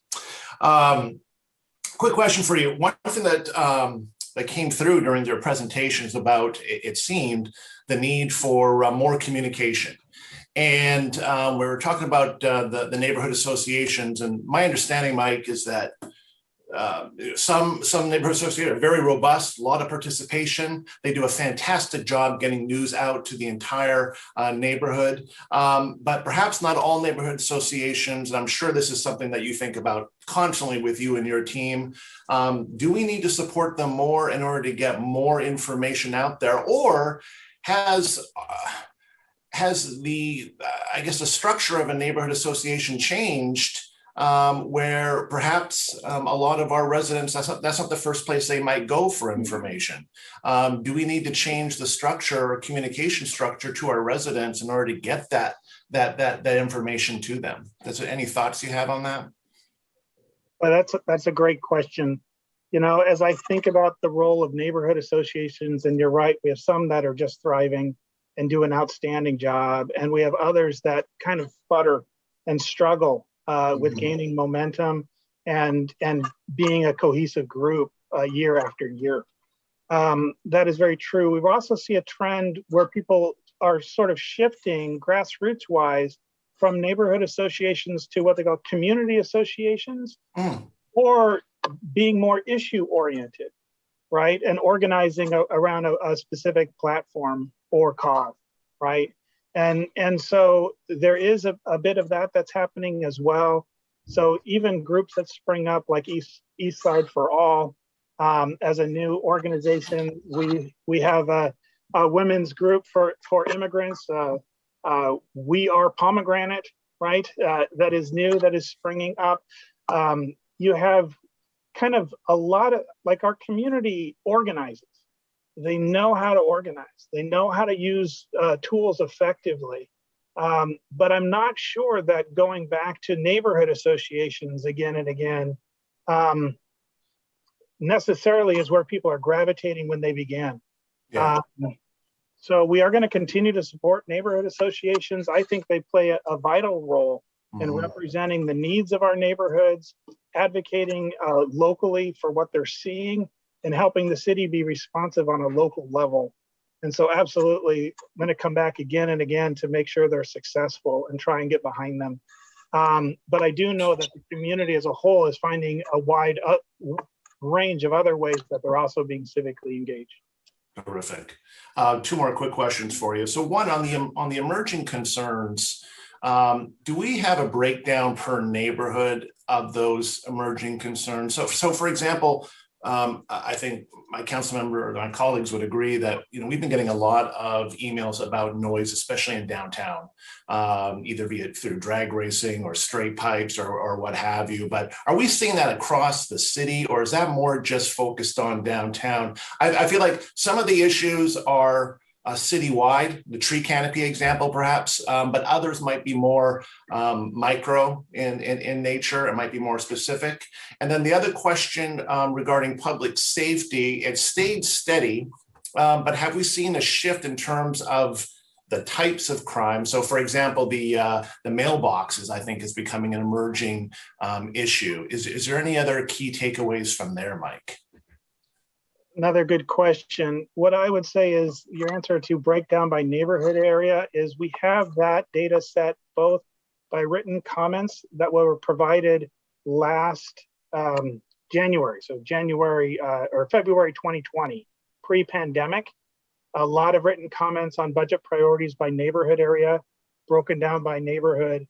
And we also did it in terms of our focus group, in terms of what we're hearing from different neighborhoods. So yes, there is, I know that drag racing is a downtown phenomenon. We're also hearing about it a little bit on I-90 in the Eastgate area as well.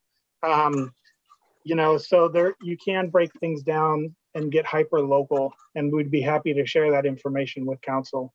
The other question that you had as a follow-up, I want to get it. I lost it. No, it was about the crime, the differences. Although it's stayed steady, are we seeing a shift or differences in the types of crimes? And the mailbox example. There was. I'll let police speak to this more specifically. Sure. What I'll say is what we're hearing now are really the mailbox theft as a citywide concern. Okay. That's probably the first thing that is on people's minds. Sometimes you'll get to car prowls. I know there are areas and neighborhoods in the city where they have specific things that police are working with the neighborhoods to address that are going on as well. Great. Thanks, Mike. Okay, Councilmember Zahn. Yes, well, I have to say, I love the dashboards. While I like digging in data, the visual displays are just so important. And especially when I think about the fact that, this is a self-service ability for folks, and you've embedded links in there so they can go see different plans like Vision Zero section. You can go to the link and understand what we're doing. And really, I think there's so much data in our world now that the ability to take the data into useful information, which then brings us insights, I think is important both for us in municipal government as well as our community to be able to take advantage of that. And I would say also that it both identifies gaps as well as opportunities. So when I think about the fact that we have an increase in young professionals and also seniors. So I saw that the percentage of seniors are going to be increasing. So what are the kind of business opportunities that we should be thinking about for the community that we have that's growing, right? And so I both see the ability to identify the gaps as well as those opportunities, whether it's the nonprofit groups or the community groups like I love the We Are Pomegranate. I got to hear them speak at the last cultural conversations or the one before that, right? So that sprung from a need of the community that is now really an amazing asset to our city, right? So I think about both of those gaps and opportunities.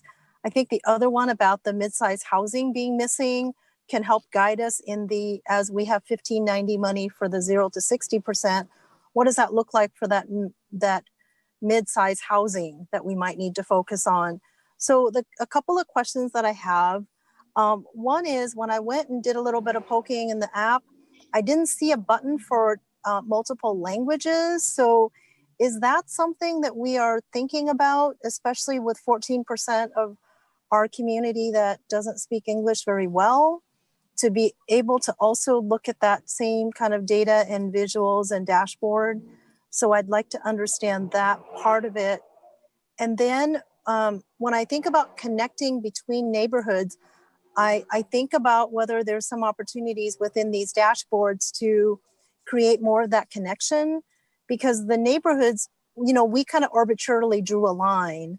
And in fact, I think my neighborhood moved from Factoria to Newport as our neighborhood a couple of years ago. So I guess I wonder about whether, as you think about the demographics within the communities, these lines that we drew are somewhat arbitrary. And it seems like there's that connection between neighborhoods. And so not sure that there's a question here so much as I just thought about as we have ourselves categorized neighborhoods, that perhaps there's a lot more overlap in the gray area in the transition zones. So anyway, but love everything that we're doing. The multiple languages is one that I wanted to understand about being able to do. Thank you. I'm gonna take that as a comment that I could take back to our IT department as well to see how we could service that. Just wasn't built into our first version of this, but it's definitely something we'll take a look at. Yeah, and when you do that, I do hear from our community-based organizations that sometimes when English is not the first language, less is more, that the more words and things we put on a page, the more confusing and hard to understand versus more, I'm gonna say easy to read English versus a lot of really complicated, right? Because sometimes we wanna explain and there's a lot of words in a paragraph, and it can be really hard to really understand what we're trying to describe. Thank you. Thank you. Councilmember Lee. Thank you, Madam Mayor. This is a great presentation. You know, we just was talking about all American cities, right? 1955, now it's 2021. You know, it's amazing how the city has grown, you know, over that period of time. And the physical change, it's just amazing. It's happened. And however, you know, I think I want to mention one thing is the community, the neighborhoods, the people. Somebody said that the soul of Bellevue, that has remained. I think that's what people. So the more change, the more the same. But this is a wonderful thing. You know, we are being recognized. That means we have done well. It's very impressive. So I just want to ask a couple of questions. Then maybe I go back to a little bit what Councilmember Zhang has begun to address. How does 2020 census correlate to what we're doing? Is it going to make some changes, refinements? What is it going to show us? How's it going to change our data and what implication it may have, or it's not going to mean much? Would you like me to answer that, Mike? Yes, please, Kate. So we will start getting data from the 2020 census beginning in August or September. We only have it at the state level right now. And so by the end of the year, we'll have data down to the block group level. So we'll be able to start analyzing population shifts. The 2020 census, it only asks 5 questions. And so most of the data that you saw here came from the American Community Survey. And the 2020 American Community Survey will begin to be released in September of this year as well. And the release for that goes from September to January of 2022. So yeah, we'll have a clear picture of how the pandemic has impacted things like working from home and how the population has changed as well. So that probably can give us some insights and maybe give us some clearer directions to our program in the future. Okay, talk about program, one of which is, Councilmember Zhang was asking about language and so on. And we talk about community, neighborhood. The biggest thing I think Bellevue has is neighborhood engagement. It's the resident engagement. I think that's the thing that really needs to be emphasized, need to happen. And we have multicultural now in our city, and they need to be given the opportunity and encouraged to engage. I think that's a key. This is what our country is about. It's really having a say, taking part, taking the pride. That's a stake. It's a stake in the city, in the matter that affect us all. So the cross-culture connection is my question. How do we see as what we're doing in your getting information, talking to the community? How do you see that we can improve on that, or is there things that we can do? One project the city has embarked, I think, this year is the Cross-Culture Center project. Hopefully that will give us the opportunity to, provide some better means of commuting, engaging the community, among and between and in themselves. So do you have any thoughts on that? Well, one of the things that I appreciate about the city is that we're not alone in this work. A lot of cross-cultural programming is also being done by our local organizations and partners. King County Library, for example, have an emphasis on this. And as a city, it's also something that we've been growing and doing through our parks and community services and the programming that we offer there, as well as our neighborhoods programming. So, and in the schools as well. And so what I would say that as a city, that is a global community, you don't have to convince anybody that doing cross-cultural communication, being culturally competent, being inclusive as a community is important. It is something that now defines us, right? It is the environment and the community that we live. Now we just need to practice. A lot of the practice is continuing to engage, to continue to be curious, to continue to learn from one another and set standards that we will be a respectful community that wants to bring out the best in everyone. And I think that there are initiatives underway, as you mentioned, the cross-cultural center and the feasibility work that's going on that is an important initiative. I think programming like cultural conversations is an important standard in our community to allow for frequent gathering and learning from one another. I think that we may need to do more work in terms of what tools we can have on sharing what we've learned with one another or making those things more accessible. I also, just as an aside, Deputy Mayor Neuenhuis mentioned that 41% of our community was born outside of the United States. That is a big number. So it makes me curious about how are we listening intently on immigration issues. I think that's an area of improvement to start being more proactive and seeking out what are those concerns and how does being an immigrant in this community affect one's civic engagement. And they're knowing that their voice does matter and they can participate and shape our community. I think that's important and needs to be done. Yeah, just last point. I think we're talking about, again, Janice Zhang was talking about connection. That's very important.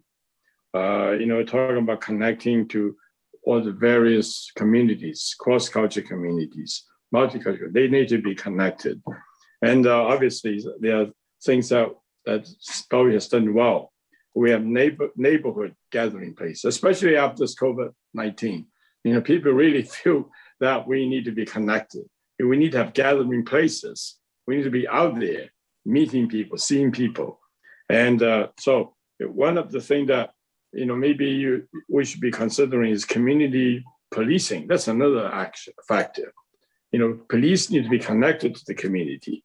And I think people wants that. People wants to understand. There's somebody who said that if you don't understand other people's perspective, you're not going to understand other people, and you're not going to connect it to other people. So I think this is the kind of thing you said to yourself. Practice is really the key. We all know that. We all we'll preach that. However, how do we practice it? So I hope you can take that into more consideration. Do we need to have more mini city hall, perhaps more decentralized facilities? We do have, some mini, offsite police stations, but perhaps more of that. And so we need to figure out how to you mentioned about schools, same thing. How to get schools connected. Now, we don't have that much engagement. They're just basically very focused on themselves, and study and engagement is a key point. So let's figure out all these places, all these, yes. Yeah, so anyway, so good, well done. I really appreciate the information you provide. Thank you. Thank you. Okay, I thought this was just great, the information that this provided us. I love the data dashboard.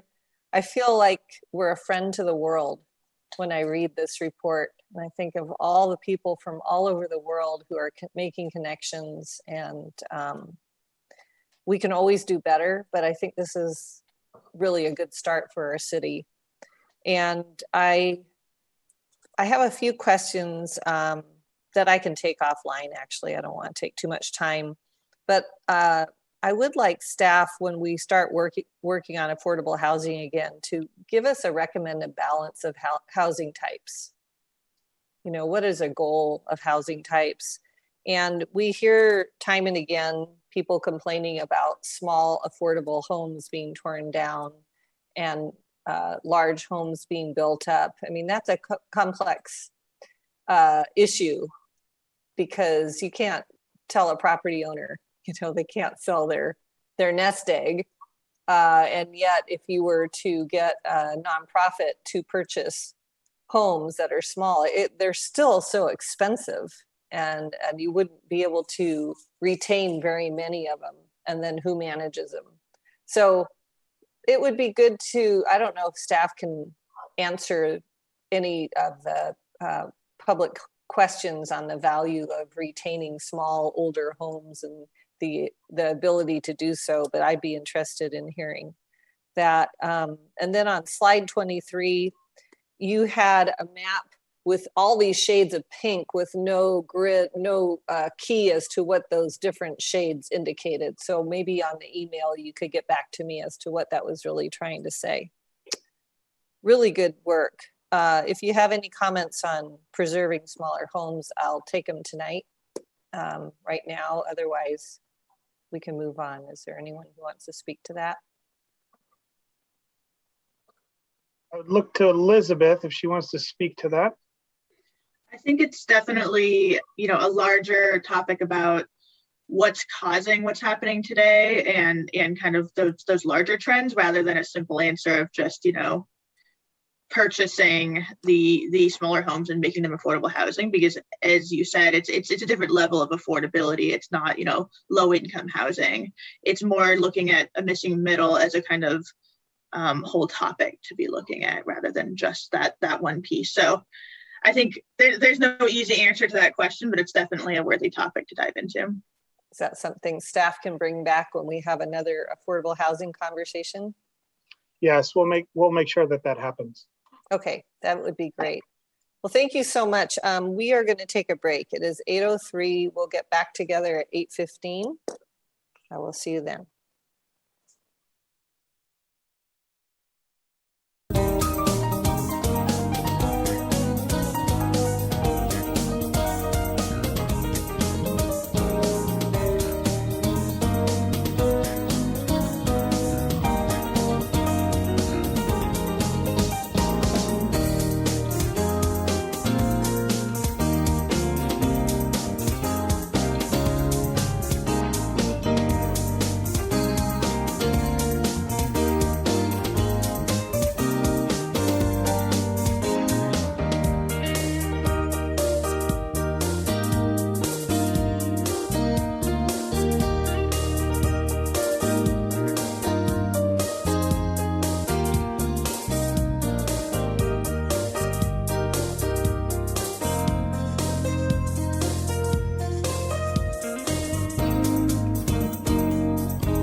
Miyake, could you please introduce our last study session item? Sure, Mayor. Just the last item in front of you is with regard to the House Bill 1590 work plan, capital funding and housing types this evening. Just by way of background, as the council might recall, they enacted Resolution 9826 on October 12th of 2020, which allowed Bellevue to collect the 10% sales tax for affordable housing and related services. The last time the House Bill 1590 topic was in front of council was back on May 3rd of this year, where staff received council direction to initiate a request for proposals process to identify behavioral health services and housing related services to fund with the House Bill 1590 revenue. To date, applications have been received and will be reviewed by the Human Services Commission and then brought to council for adoption. Tonight, staff will be providing council with an informational update on eligible affordable housing types and their associated funding models, and seeking preliminary council feedback to inform future recommendations. So tonight it's an informational, push out of information, as well as if there are questions council have, tonight is an opportunity for them to bring those questions forward, as well as there'll be opportunity in between this session and the next session, the HB 1590 topic comes back. So joining us this evening is Matt Cummins, the Director of our Community Development Department, as well as Lindsay Masters, the Executive Director with Arch. With that, I'm gonna turn it over to Mac now to begin the presentation. Mac? Thank you, City Manager Miyake, and Mayor and Council. It's good to be back with you again. It seems like we're back often on this. This is a huge topic and a huge program initiative for the city. I think as we get into this, I was struck by a number of the things that you've all been having conversations about tonight, from the All-America City Award and talking about that to talking about the state of the neighborhoods. And really it is the people and the people of the community in Bellevue that make up the city. And for a city that is experiencing such hyper growth and such growth in wealth, both per capita and by household, to be working so ardently on finding a way to help the most sensitive populations in the city is really a feather in everybody's cap in the community. And wanting to continue to be a complete community through the lens of housing and the continuum of care model is really the reason we're here tonight, is to think about that funding stream that you all enacted your rights under House Bill 1590 late last fall. As we get into the work tonight, I'm joined by Lindsay Masters. We're gonna tag team some of this here this evening and talk to you all about a variety of different subjects around how affordable housing is created, what the different funding sources are, how the city plays a role in that. And typically we're a funder, not a developer, not a group that goes out and buys property. We typically fund nonprofits or developers or help subsidize the creation of units. So we're going to talk a lot about the money part of it tonight. And we use big words like product type. What we really mean is there are different populations of people that are housed in different types of housing units. And those different types of housing units have different costs associated with them, both in construction and in operations and maintenance. And we thought it would be really worthwhile to get back with the council as we talk now about the capital side of the funding stream, about what those different product types are and how the city has participated in some of them in the past, and really what the business model is. And our main intent for tonight's session is to be information only.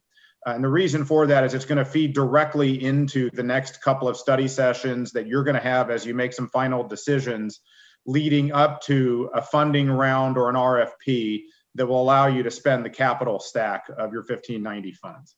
So if we go to the next slide, Liesl.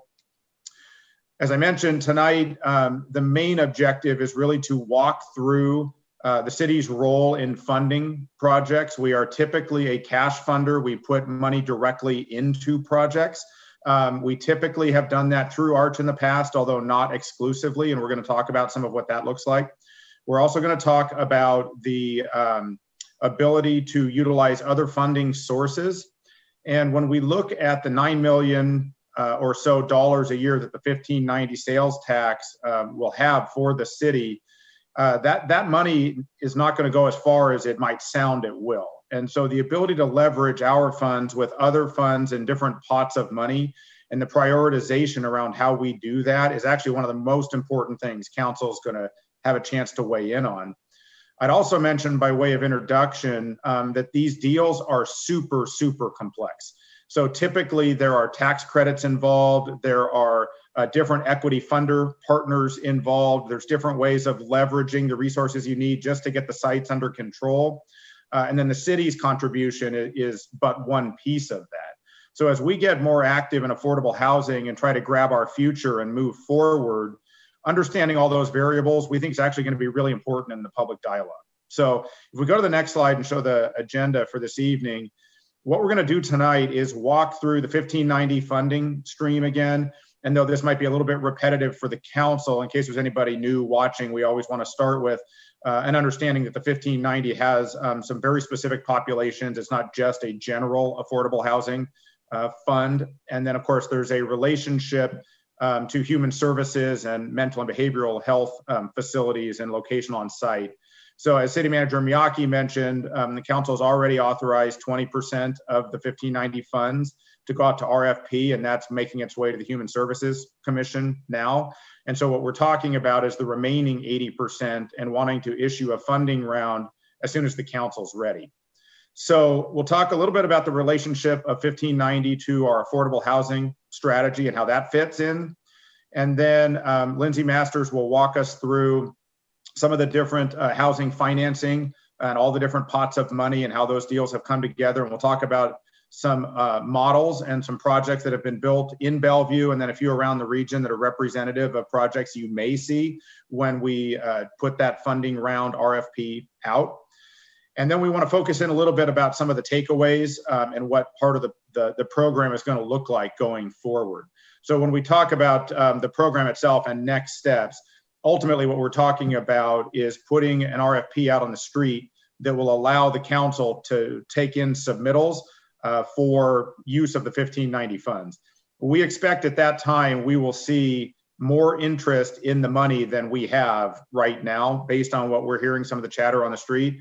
So we think it's actually pretty important to start to hone in on, and this will really be the topic for your next study session, but hone in on priorities and what we think of the different housing types and variables that might come in there so we can structure an RFP to help aim towards certain of those variables.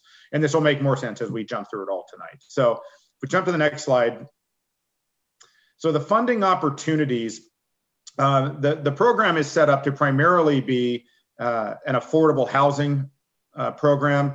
It says that at least 60% of the funding must be spent on facilities and programs that serve specific populations. And these are all listed off in the council agenda packet for reference. And no more than 40% of the money can be spent on operation, delivery, and evaluation of those types of human service things that can occur on site or in the general proximity. As we shared with council at the last couple study sessions, the ability to have those types of human service facilities actually on site for many of the product types, the affordable housing units themselves, is actually very, very important in the concept of the continuum of care model, where the key to keeping stable housing actually is in having access to some of those services. So when we look at some of the housing types a little bit later on in the presentation, we'll be talking specifically about some of those housing types and the facilities that are located either on site or as part of a campus or in general proximity for access for those resident populations. We'll jump to the next slide. I want to talk a little bit about the affordable housing strategy for the city. So if you go back to 2017, when the council adopted its affordable housing strategy, there are a number of policy statements in the affordable housing strategy that specifically contemplate the whole spectrum of area median income levels and wanting to create housing to be a complete community. Now, what's interesting is if you look at that document and then cross-reference it with other programs we have, whether it's the land use code incentive process or things like the MFTE program that council just gave direction to the staff on, Many of those programs were trying to serve many masters. They were trying to serve deeper affordability. They were trying to serve family size units. They were trying to encourage the creation of units in the first place.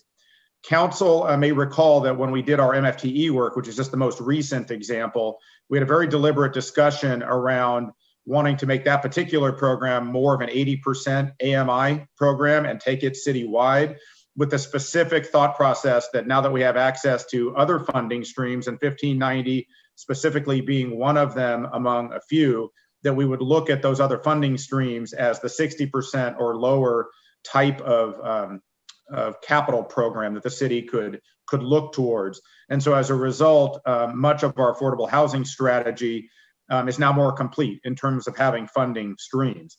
Again, there's more demand than we will have money to be able to fully fund, but the policy and the strategy of looking at this particular funding source for the 0 to 60% fits into that larger mosaic of overall affordable housing strategy. So at this point, if we go to the next slide, I'm going to hand it over to Lindsay as an extension of our housing staff to walk you through the different types of things that have been created in Bellevue and then around the region. And then we'll wrap it up at the end with how the program's coming together and what our next steps are. Great, thank you, Mac. And I am really excited to be here in my role as city housing staff to help share some of the lessons learned in nearly 3 decades of investing local funds with Bellevue. And that's the beautiful thing about Bellevue's participation in arts. We have a long track record to look back on and learn from, and many existing projects already. So just to dive right in, I want to start with providing some basic summary about how 1590 funds can be used to create affordable housing. As Mac mentioned, these are funds that we contract with partners to support development, primarily through capital funding, and that's been our primary investment strategy. And that's providing funds to development partners in the form of either a loan or secured grant with below market rates, so either deferred payments or low interest rates, and ensuring that there's a covenant together with that investment to ensure long-term affordability. Separately from that, funds could also be provided in terms of an ongoing recurring subsidy that supports the actual operations of a project. And these would not be directed to help with the actual construction of the project, but rather to help support ongoing staffing or to help bring the rents that they've pro forma down to even lower levels to serve populations with very low incomes. The next slide talks about a couple of other really important concepts. So Mac talked about the concept of leveraging local funds to maximize the impact of your resources. Obviously, that's something ARCH has worked hard at for many years and has, I think, an excellent track record. We've been able to leverage historically roughly $10 in other public and private funds for every $1 of local funds that we've supported. So that enables you to produce more housing, ultimately to bring more resources into your community. Key to that concept, these are really 2 things that go hand in hand together, is the concept of funding coordination. We are blessed to be in a state where public entities work collaboratively together. And so there's been a long system, many years of work to design a system of funding coordination across the state, county, and local agencies that all invest dollars into affordable housing. This system is very well refined in terms of capital funding. There is also a kind of corollary system of coordination of funding for services and ongoing operations. So that can come in the form of federal Section 8 subsidies that our housing authority helps to administer. It can come in the form of county resources for services for homeless housing, variety of other things that help support projects ongoing. The next slide talks about just painting a picture of what are the various funding sources that come in terms of capital funding sources to supplement those local resources that we talked about. We have invested primarily general funds at the local level, but Bellevue and other cities have also done a great job of beginning to create other funding sources, such as the new affordable housing sales tax authorized by HB 1406, collection of developer fee in lieu funds, and some various other sources. Again, we are roughly historically 10%, sometimes higher, sometimes lower of a project's financing. So we are always seeking to leverage the other major resources, which are first and foremost the federal low-income housing tax credit, as well as the tax-exempt bond programs. In addition to that, the State Housing Trust Fund has become an increasingly important source of leverage for us, and King County has also been increasing its revenue sources for housing. The next slide will hopefully paint not too complex of a picture for you about how all of these various capital funding sources layer together. These are a few prototypical development sources for different types of projects, merely to provide you an illustration of how many sources may come together in one project, and then the difference between what we consider to be the gap funds and the other funds. So in the green color, you'll see state, local, and county resources being paired together to all together make up what we consider to be the gap. And that's the difference between the total cost of building and developing a unit of housing and what can be raised through tax credit equity and debt, primarily tax-exempt bonds. So key takeaways for this: one, it takes a lot to coordinate all these different funding sources to come into a project. And two, there's a really wide variation in how much gap funds a project will need. Many variables drive that, from the rent and income levels that we're trying to target, which are very closely related to the population that we're trying to serve, whether or not we use a lot of that project cash flow to support increased staffing for services.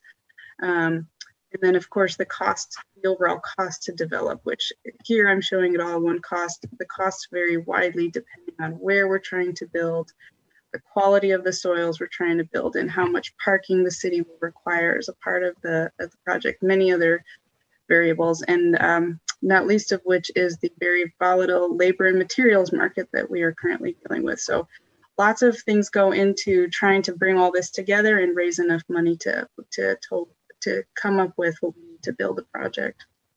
All right, the next slide, I will get into a little bit about some of the process considerations that are going to be really important in successfully allocating these funds to projects.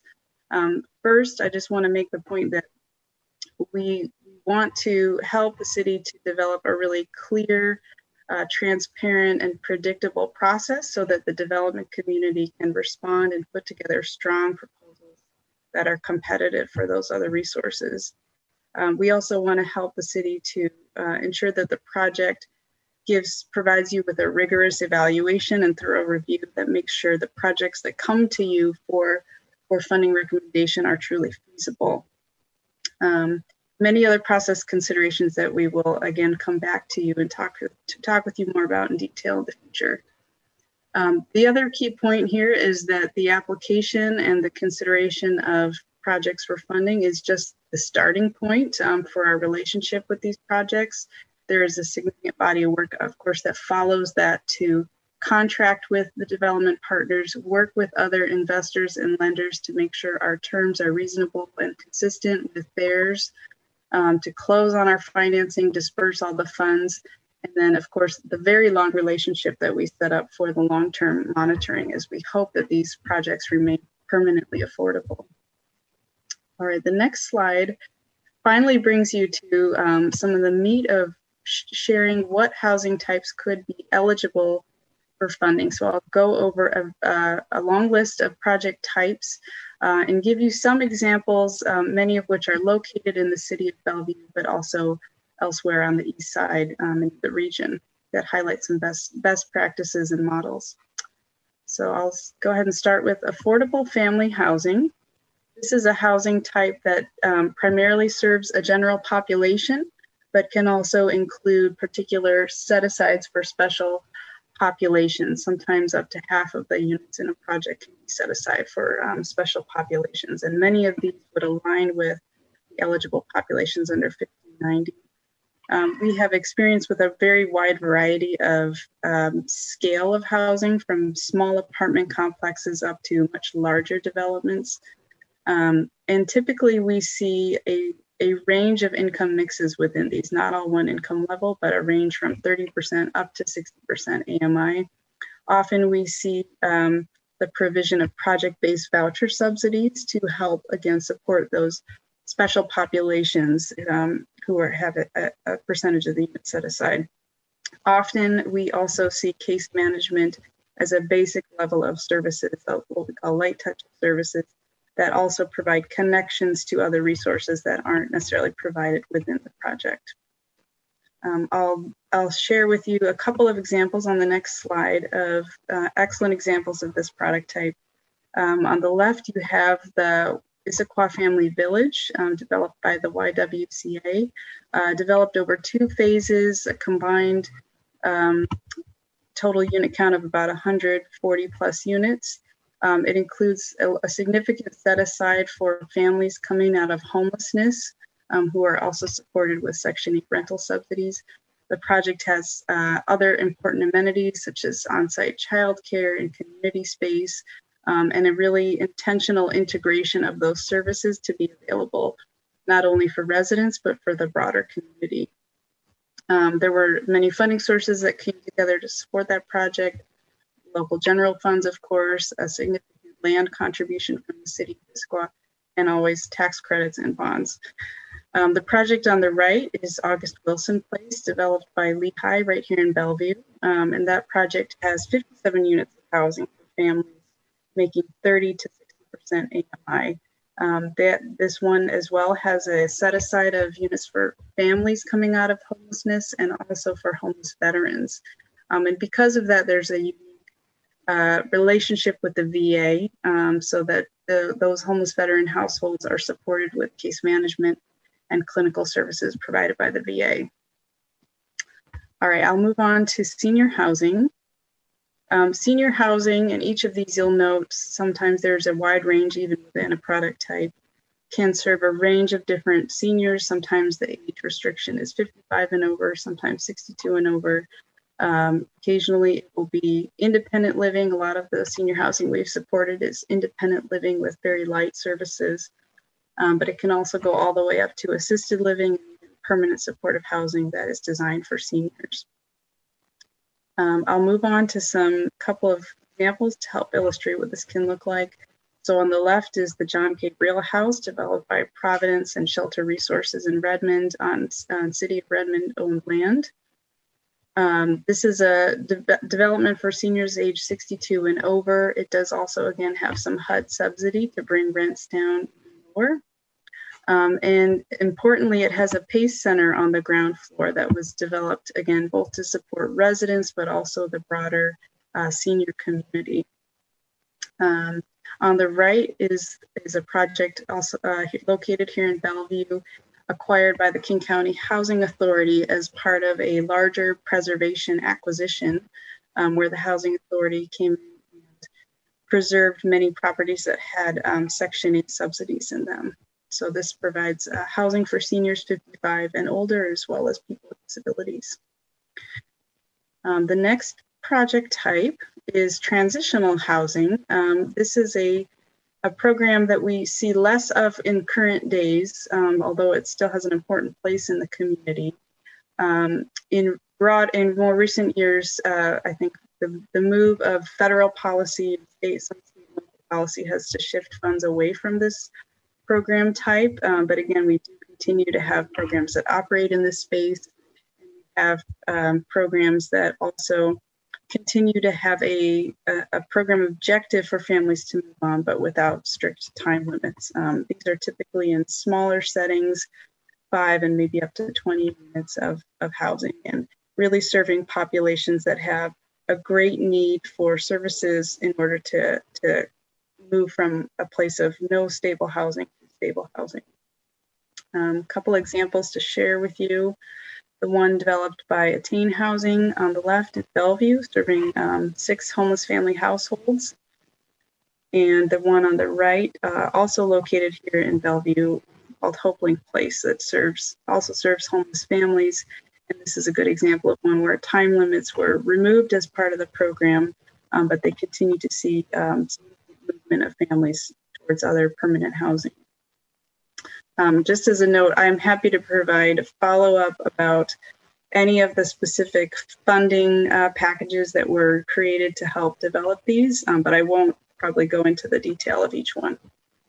Okay, the next housing type is permanent supportive housing, something I've come to you recently to speak about.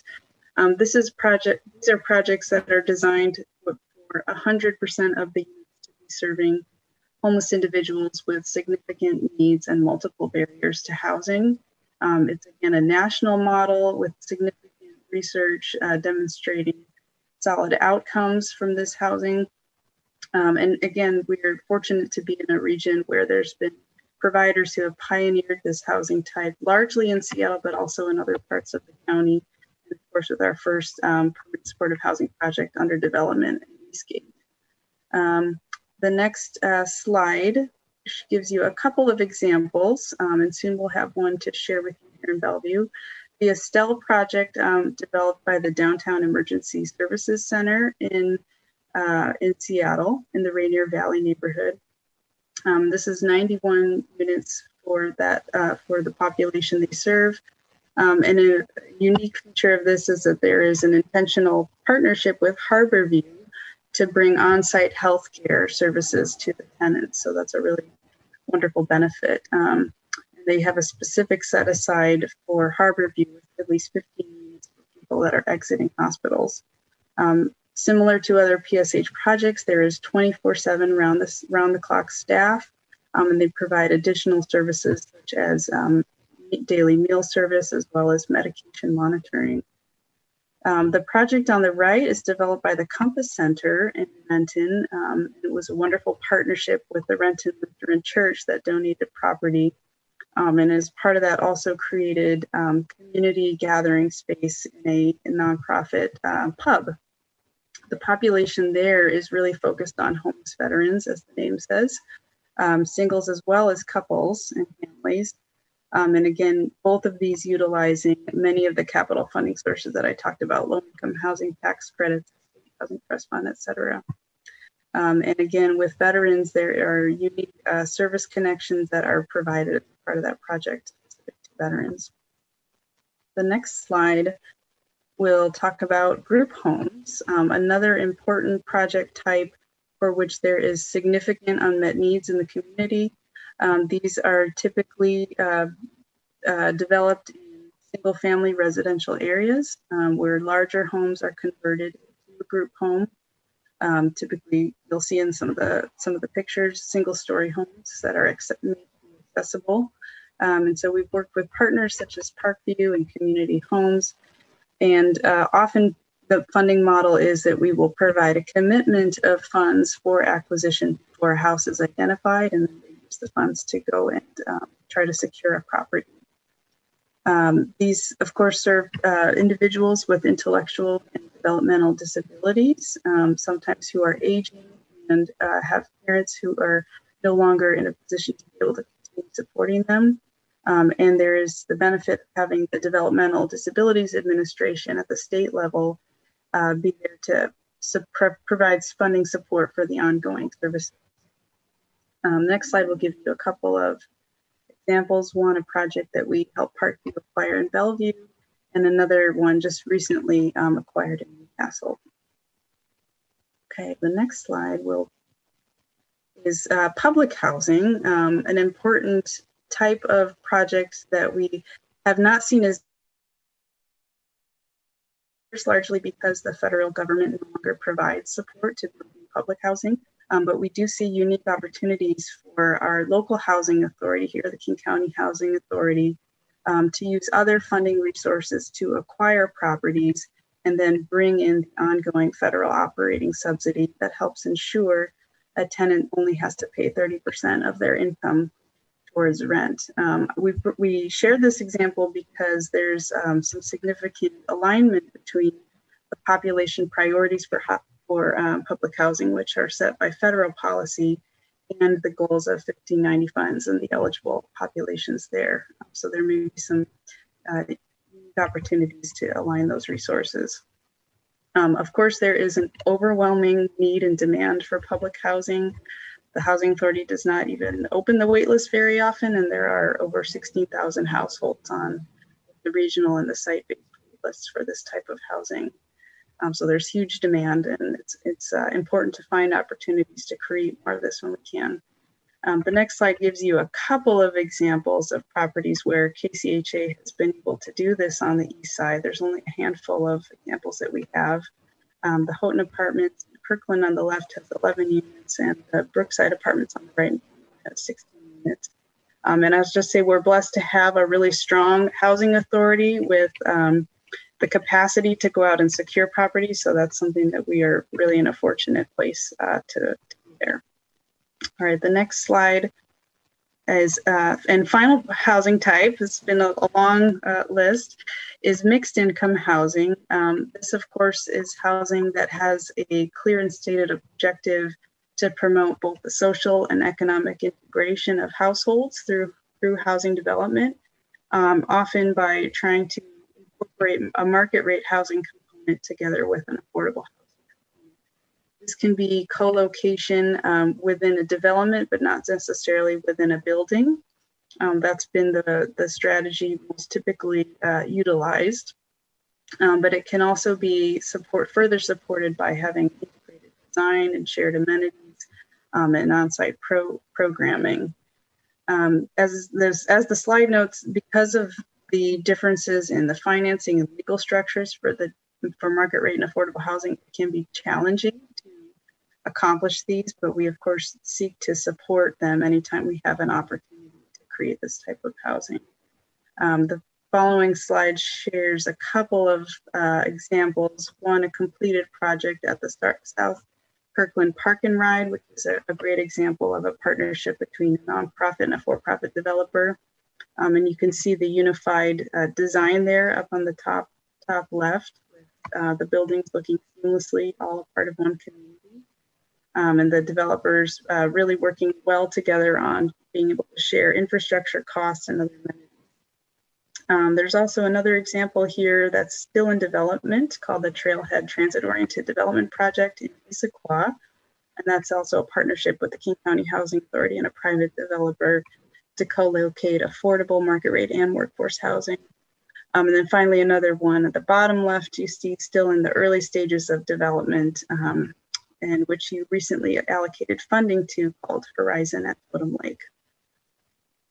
And I believe that wraps up the housing models and brings us to some of the key takeaways. So many lessons to be learned, and it was difficult to try to fit all of this into a comprehensive presentation that was also brief for you. But some of the important things to take away from this: one, of course, leveraging other funds is going to be critical to making this resource go further. Two, we want to be able to quickly set up a very clear, transparent, and open competition for developers to access this resource, considering the considerable risk, time, and capital that developers have to put towards bringing a proposal to the city.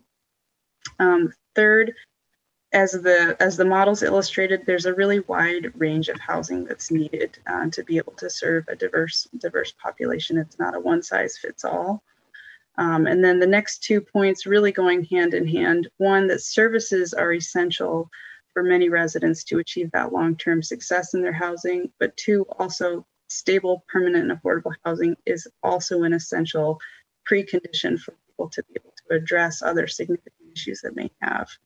And then finally, of course, we really rely on our partners, the providers in the community, the developers who are taking much of the risk to put these projects together for all of this to be successful at the end of the day.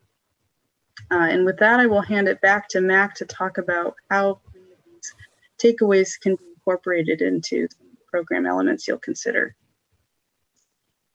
Thanks, Lindsay. So we've got a few more slides here to go through with the council, and then we'll get to your discussion. The main objective, of course, is to move towards a funding round where we can create housing units that are not currently created. As Lindsay was mentioning, there are just a plethora of potential housing types, each of which has a slightly different business model, both in the creation and the operations and maintenance. And we're already having some people approach the city wanting to access some of this money, thinking about different ways to serve different populations. A significant component of your upcoming dialogue will be around these program elements and a discussion around the frequency and timing of funding rounds, the roles of the various entities that are involved. So if you think back to the slides where Lindsay was showing how many different funders are typically participatory, a significant component of the funding allocation process will be how do we want to make decisions around how we want to spend City of Bellevue 1590 monies, and making sure that the timing of that, for example, works well with if the same developer wants to access Arch Housing Trust Fund monies or pots of money from the state or federal sources, and or the housing tax credit process. So the actual allocation process and timing is going to become very, very important, as well as the coordination between our capital program that we're discussing tonight and our human services program. So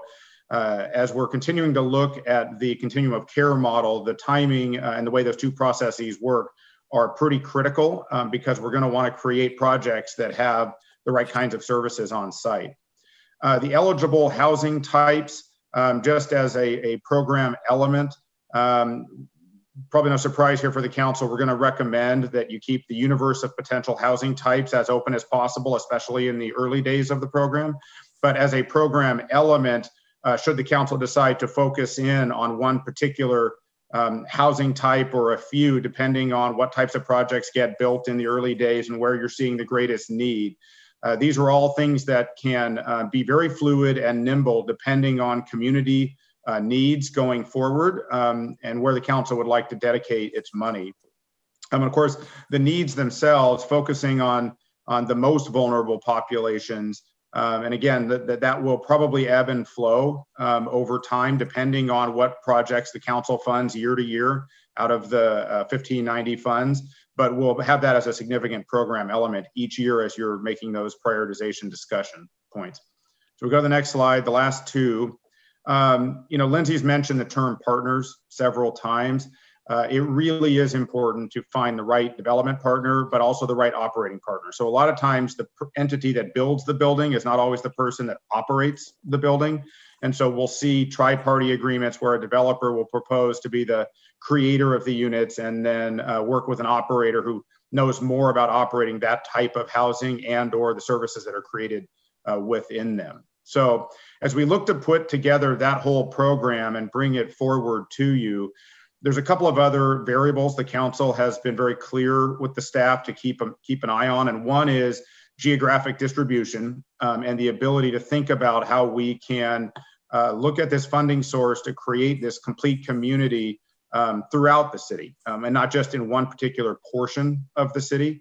And as we talk about that in more detail at your next study session and how that variable may be implemented, we probably want you to be thinking about, the economics are not the same in every part of the city. So when we add variables about cost per unit and the amount of subsidy, and we talk about ideas around creating adaptive reuse, for example, versus new construction, that $6 or $7 million a year can actually be spent pretty quickly when you get into the hundreds of thousands of dollars per unit.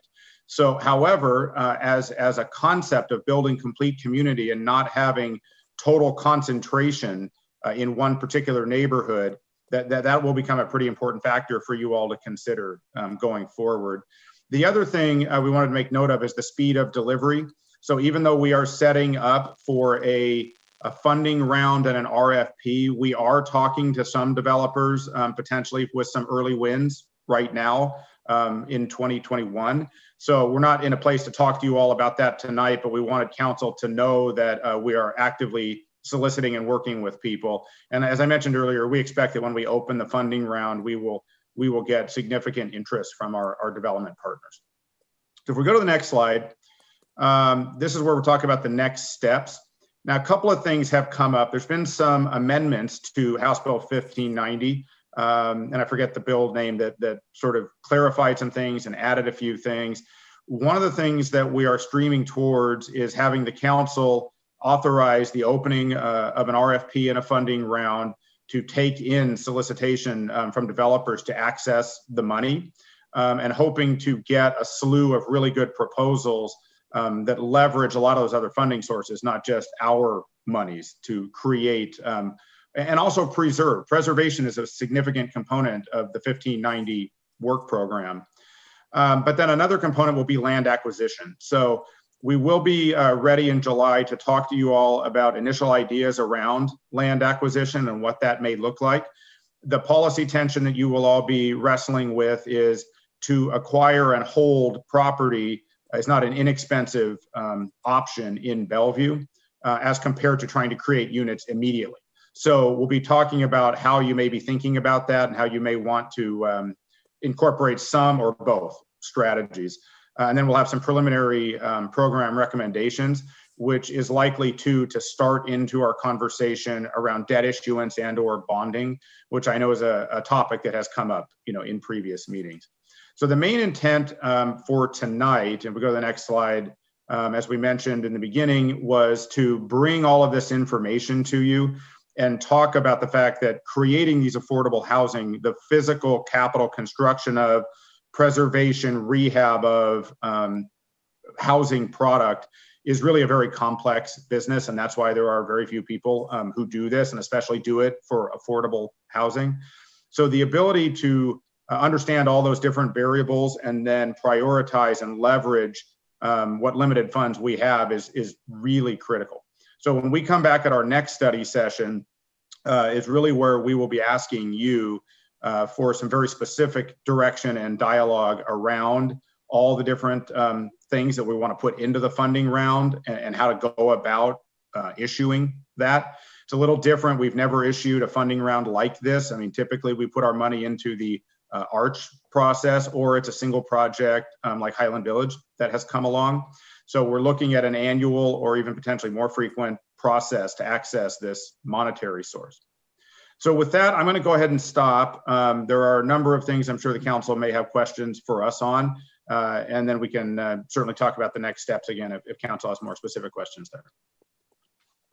Thank you very much. Okay, I'm going to go ahead and call on everybody. I'm going to start with this one, and then we'll go Councilmember Stokes, Deputy Mayor, Councilmember Barksdale, Robertson, Zahn, and Councilmember Lee. So thank you for this presentation. It's a really good overview of all the things we need to be thinking about when we think about A, how we address our homeless population, B, how do we prevent homelessness, and 3, C, how do we create that full spectrum of housing that we need to support our diverse community. So my top priority is the question of how do we best prevent homelessness? So I don't, know the answer to that, but as we put our efforts into creating housing and everything else, a whole bunch more people become homeless. So I'm really interested in what do we do to prevent homelessness to begin with? And then my second priority is the housing first model. It's just amazing when you look at the data. And I've been on the MID, Mental Illness Drug Dependency Advisory Board, for 5 or 6 years now. And I looked at the last 6 annual reports, and every single one of them showed that it didn't matter how much money you put into a program to help somebody who's homeless. If they're not stably housed, they cannot improve. It just cannot benefit from the services. We have to get these individuals into stable housing. And the studies have shown that children who are unstably housed, they don't meet their academic milestones. And you just can't learn when you're stressed out. And the biggest stressor in a child's life is unstable housing. So I'm really interested in how we can take these 300 plus Bellevue School District children who are currently considered homeless, and how do we get them into stable housing so that they can meet their academic milestones and break the cycle of homelessness. They're just innocent victims. of that. So that's a top priority that I have. Then the third thing is, I'm really curious, when we look at all the jobs coming into Bellevue, we think a lot about the high paid jobs, but for every high paid jobs, there's like 3 low paid jobs that come with it. So how do we create the housing that matches the salaries coming into Bellevue? I would love to get a breakdown of that. And a couple of years ago, I met with Mayor Sweet of Kirkland and their city manager, and we talked about creating a website for developers that was a menu site of affordable housing, that it made it kind of easy for a developer to say, if this is the property's address, here are all the things that are available to me if I wanted to do affordable housing there. And you know, we can elaborate on that, but it just seems very doable. So I'd be very interested in that. But I think those are my my comments. So thank you. Councilmember Stokes. Yeah, this is really amazing. And actually, I think it's one of the, even though it took some time, it's one of the fastest things we've done in a very complex area, and I think we're getting better at that all the time, and that's good. I'm just remembering, and when we were working on this in 2016 and started working on the ideas and how we're going to put together our affordable housing, and I didn't want to be a plan. We have to have a strategy. We have to have action on it, and we did that. And there are a lot of things I think we've improved on. We should always have continuous improvement, but that was really amazing. And the city came together, and everybody was supportive. The staff, people in the community, and particularly council. And but it's 4 years, and we're still kind of struggling. So I'm really glad to see this. This is the first time I've seen, even when we're on the King County Affordable Housing Task Force, and back in 2017 we worked on this. Interesting thing was I had the only really substantial plan from a city among the group, and we built on that and put some improvements in it. And again, it was real, I think, thing that the staff did in putting it together and taking the concepts and everything. And Lynn and I worked on this, and others together as a joint group. The Affordable Housing Task Force and the Affordable Housing thing has in the homelessness over these last few years it's just frustrating. We went to meetings with people, and we kept hearing it's going to cost $1 gazillion, and there are, just hundreds of thousands of people needing homes. And everybody wanted to tell you all their stories and all, but the good thing is we finally, and we are really out in front, we're getting ahead of this. Kirkland, Redmond, other cities around us, the East Side is doing a good job, and I think we're leading it. And so what is important to me is that that you presented this way, you have this really focused approach on a very complex matter. And I don't have any questions on it. I mean, you've got it set up, and the challenge is making it work. And again, I think we have the capacity to do that. So I'm very excited about it. And it's going to be a lot of hard work on this, but I feel very confident that the staff has really scoped this and is ready to move on it, and that the council is, and the community is. And that's the other factor. We're in a time period, I'd like to say we're not in 2017 anymore, and this is different. And the pandemic has made us really do things better and faster, in a sense, and it's increased the need. So I think we're on a great path. I'm really excited and ready to help, do what we need to do on this. It's going to be complex, but I think we have the plan, and so I'm looking forward to the next steps. Thank you. Thank you, Deputy Mayor. Thank you, Mayor. And yeah, completely agree with Councilmember Stokes. I mean, we are leading, we are moving fast, and we are on a great path here. So great presentation. And again, I really appreciate everyone that's been involved in this, Mac, Lindsay, Stephanie, Liesel, and others for the sense of urgency around this. This is just great movement moving forward here. And it is so complex. I mean, my goodness, be it, family housing, senior housing, transitional housing, permanent supportive housing, it goes on and on. So, these are, very technical, very complex decisions as we move forward to creating more affordable housing. And as you point out rightly in the needs section here, focus on the underserved, the vulnerable residents, and then our homeless population as well.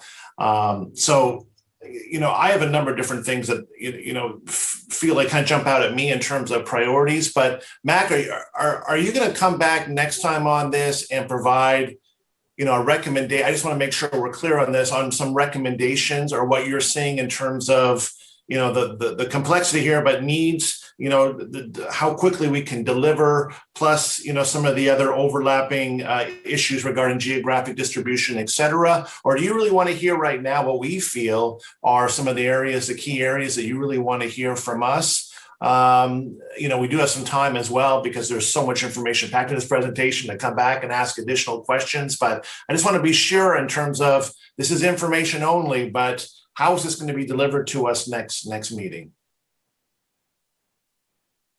Yeah, that's a great question, Deputy Mayor. Thank you.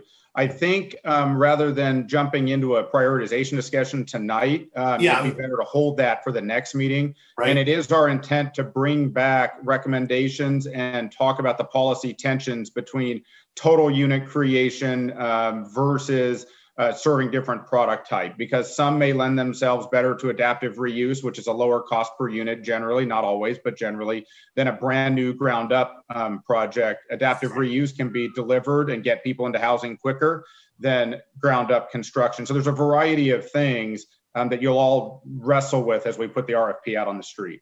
Okay, so great. Intent for tonight is just to walk through all the different types. Great.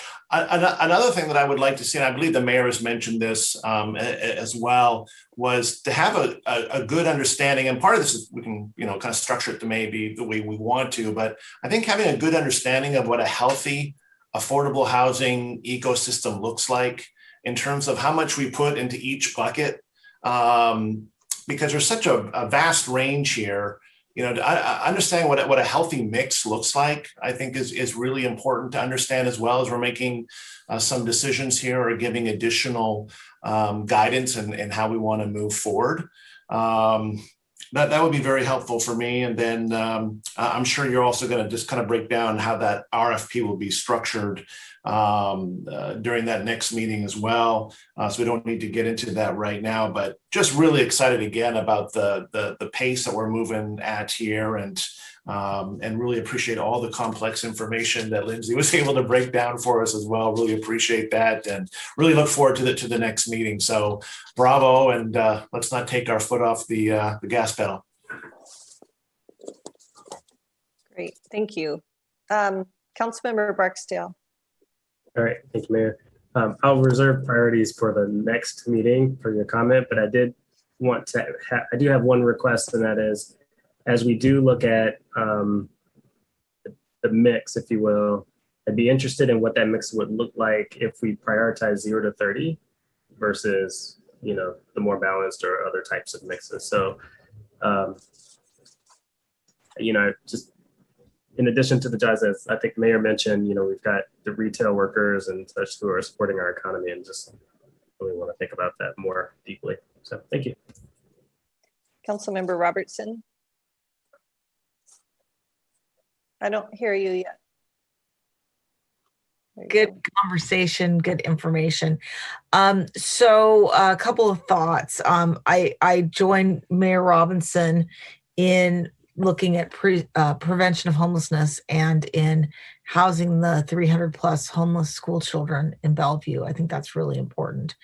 I think I appreciated that you talked about dispersion. I used a different word for it, but making sure that we have those mixed income projects and that we have the different housing types and affordability types spread across the city. I think that's really important for the well-being of everybody. So particularly the people that need the more affordable housing. And one of the things I was thinking about, and Mayor Robinson mentioned something about the website, I was thinking that what we need to do is we need to create a packet of information on the MFTE, on the 1590 money that goes to every single person who comes in with a permit for multifamily housing. And every single permit for multifamily housing that's in the queue should get a personal phone call trying to inform that person about the different projects we have, whether it's utilizing MFTE, whether it's applying for some funds so that some of their units, they can get some more money to help finance their capital project. They just have to, make those affordable for the life of the project, letting them know about any land use incentives. I mean, to me, it's really expensive and time consuming to build new housing.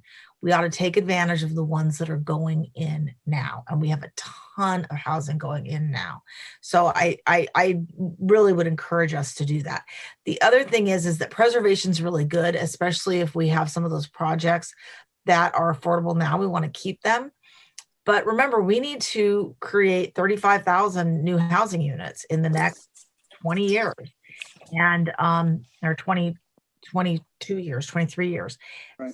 We're not going to get there just on preservation alone. We need to grow all sorts of housing, and we need, a certain percentage of those to meet the market needs of the affordable renters or buyers.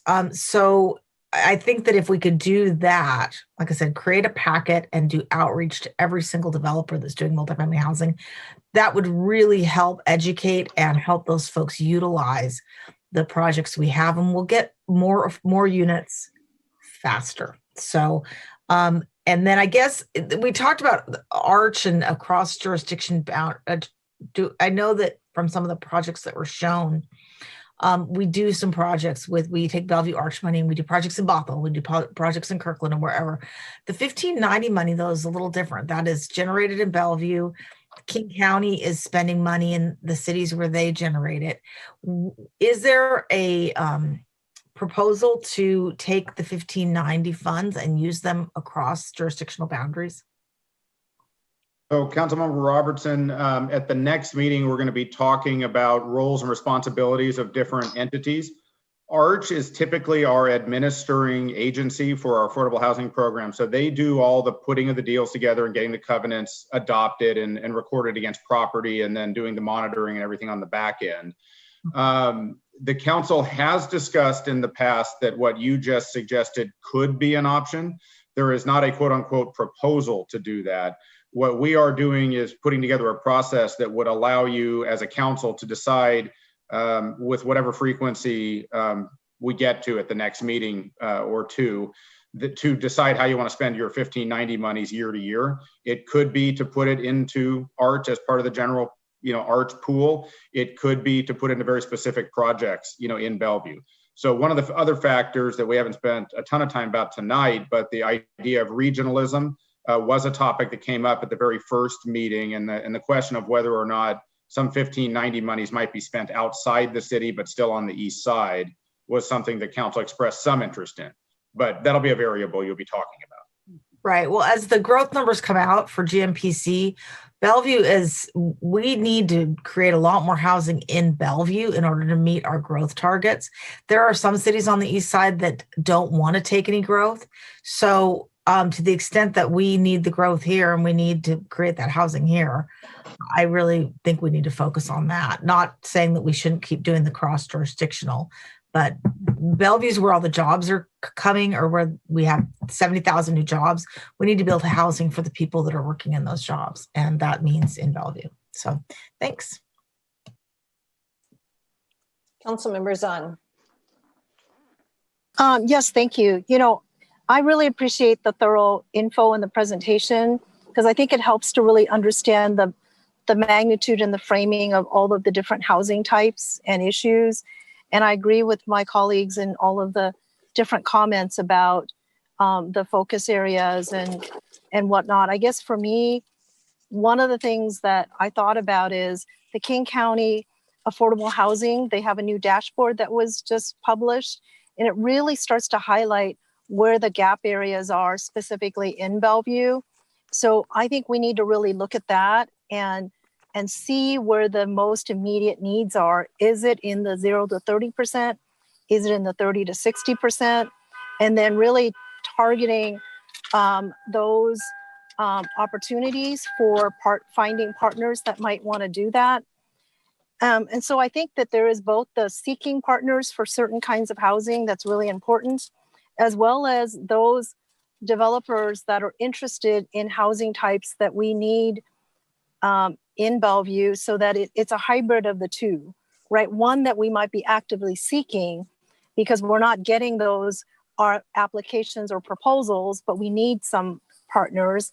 And then those that have been coming to us that are more low-lying fruit to be able to create that partnership. And I think to the degree that we can leverage the years of knowledge of Arch in Bellevue would be really important. So maybe it's some kind of a hybrid model where Arch is able to provide some of that administrative and monitoring, and then we're leveraging some other partners for other pieces of that. I would say that for me, the ability to actually move faster with land acquisition is going to be so important because pricing is only getting higher in Bellevue. Material costs for building is only going up even more exponentially coming out of COVID. So I really think that since the demand is higher than the funding available, we absolutely need to look at the ability to bond against future revenues so that if there is opportunities to purchase land now, then we need to be able to leverage those, the bonding against the revenue to take advantage of it, because that land and availability is going to become more and more scarce. And I think we need to jump on opportunities as they come. So really, I guess my point is I appreciate your presentation, and really what I wrote this down, right, to be as open as possible so that while we have a clear and predictable process, we're also staying as nimble as we can so that the funding can be used in the most effective way. And we may not know today exactly what that is, but the ability as we move forward, when those opportunities present themselves, we need to be able to take advantage of it. So thank you very much. Okay, thank you. Councilmember Lee. Thank you, Madam Mayor. I just want to comment that Bellevue is amazing. We have Arch, we have done this regional housing consortium for 20-some years, 30 years. And it's easy to have ideas, and we all have similar visions sometimes. We all want to do things that we all agree. We want to do what's best for the community. But getting it done is the challenge, implementation. And it takes years and years and years of people in the past have put up institutions and opportunities and abilities like Arch, who has been building on these kind of things. We've done this process, know how to collaborate, how to build, the various needs and wants, affordable housing, necessary things that we can accommodate, especially people we're talking about, it's the households, people who want to own, people need stability. That's one key point. We all have different ideas. We want to do different things for different people, and needs change. But the important part is how we do it, how we build on the foundation people have proven, and we learn how to do it. So I'm really very, very glad to see that Arch is taking a very big role, and I appreciate Mac, of getting Arch involved and knowing the value it provides, because it's something that we already built together, the relationship built with the East Side cities. So when we want to do things now, we can do it. Instead of just looking around in the dark and trying to say, well, how do we do this? Who do we talk to? Who do we trust? Who can we work with? It's already built over the last 30 years. So it allows us the opportunity, the freedom to actually discuss it, to see what's the best we can do to accomplish what we want to get accomplished. Some may change, something may be good, something may not be. But hey, this is a wonderful thing. So when Bellevue does something, when we decide, we can do it fast, we can get it done quickly. So I'm really glad that, when we start again, I said it before, affordable housing question was raised a year ago. We said, gee, we only can do so few units. But now we can really do it well, do it fast. And the speed at which we can do it is because what has been done, the infrastructure we have established, we put in the ground, the people we have been working with. So I'm really happy that's the case. And one thing I want to emphasize is that, again, a stability. We want to provide people in Bellevue, families, kids. What happened? Okay, I'm back. Something happened to my computer. Anyway, so I really think that we need to make sure that, there are many, nitpicking, tweaking. I'm sure there's going to be plenty of it. And however, we just need to, I personally believe, stability, family housing, ownership, providing motivations for people to continue to do well, and then making sure people who need help, situational changes, situational differences, we can provide. Well, we all know that housing is a very major piece of what we're doing. So I like that. Thank you for the staff looking at flexibility, working with the infrastructure we already put in place, and knowing what we've done, what we can do. And so I'm very optimistic. But we don't need to reinvent the wheel. Let's do whatever we know best, and let's get it done, which allows us then to be creative, to be innovative, to do things that we would, if we don't have this, we'll spend the next 30 years trying to figure it out. But now we can do that. So I'm very thankful. Well done. Good job. Keep at it. Thank you, Councilmember Lee. Well, this is a great presentation, and I think there's an enthusiasm for the next installment. So when do you think you might be back, Mac? Mayor, we anticipate being back sometime in July. We're still working with the clerk's office on the exact date. So there's a lot of fluid factors in that, but absolutely before your summer break. Okay, great. Well, Lindsay, thank you very much for the presentation, and I'm not seeing any more questions or comments, so we are done for the evening. Our meeting is adjourned. Thank you so much, everybody. Good night. Thank you.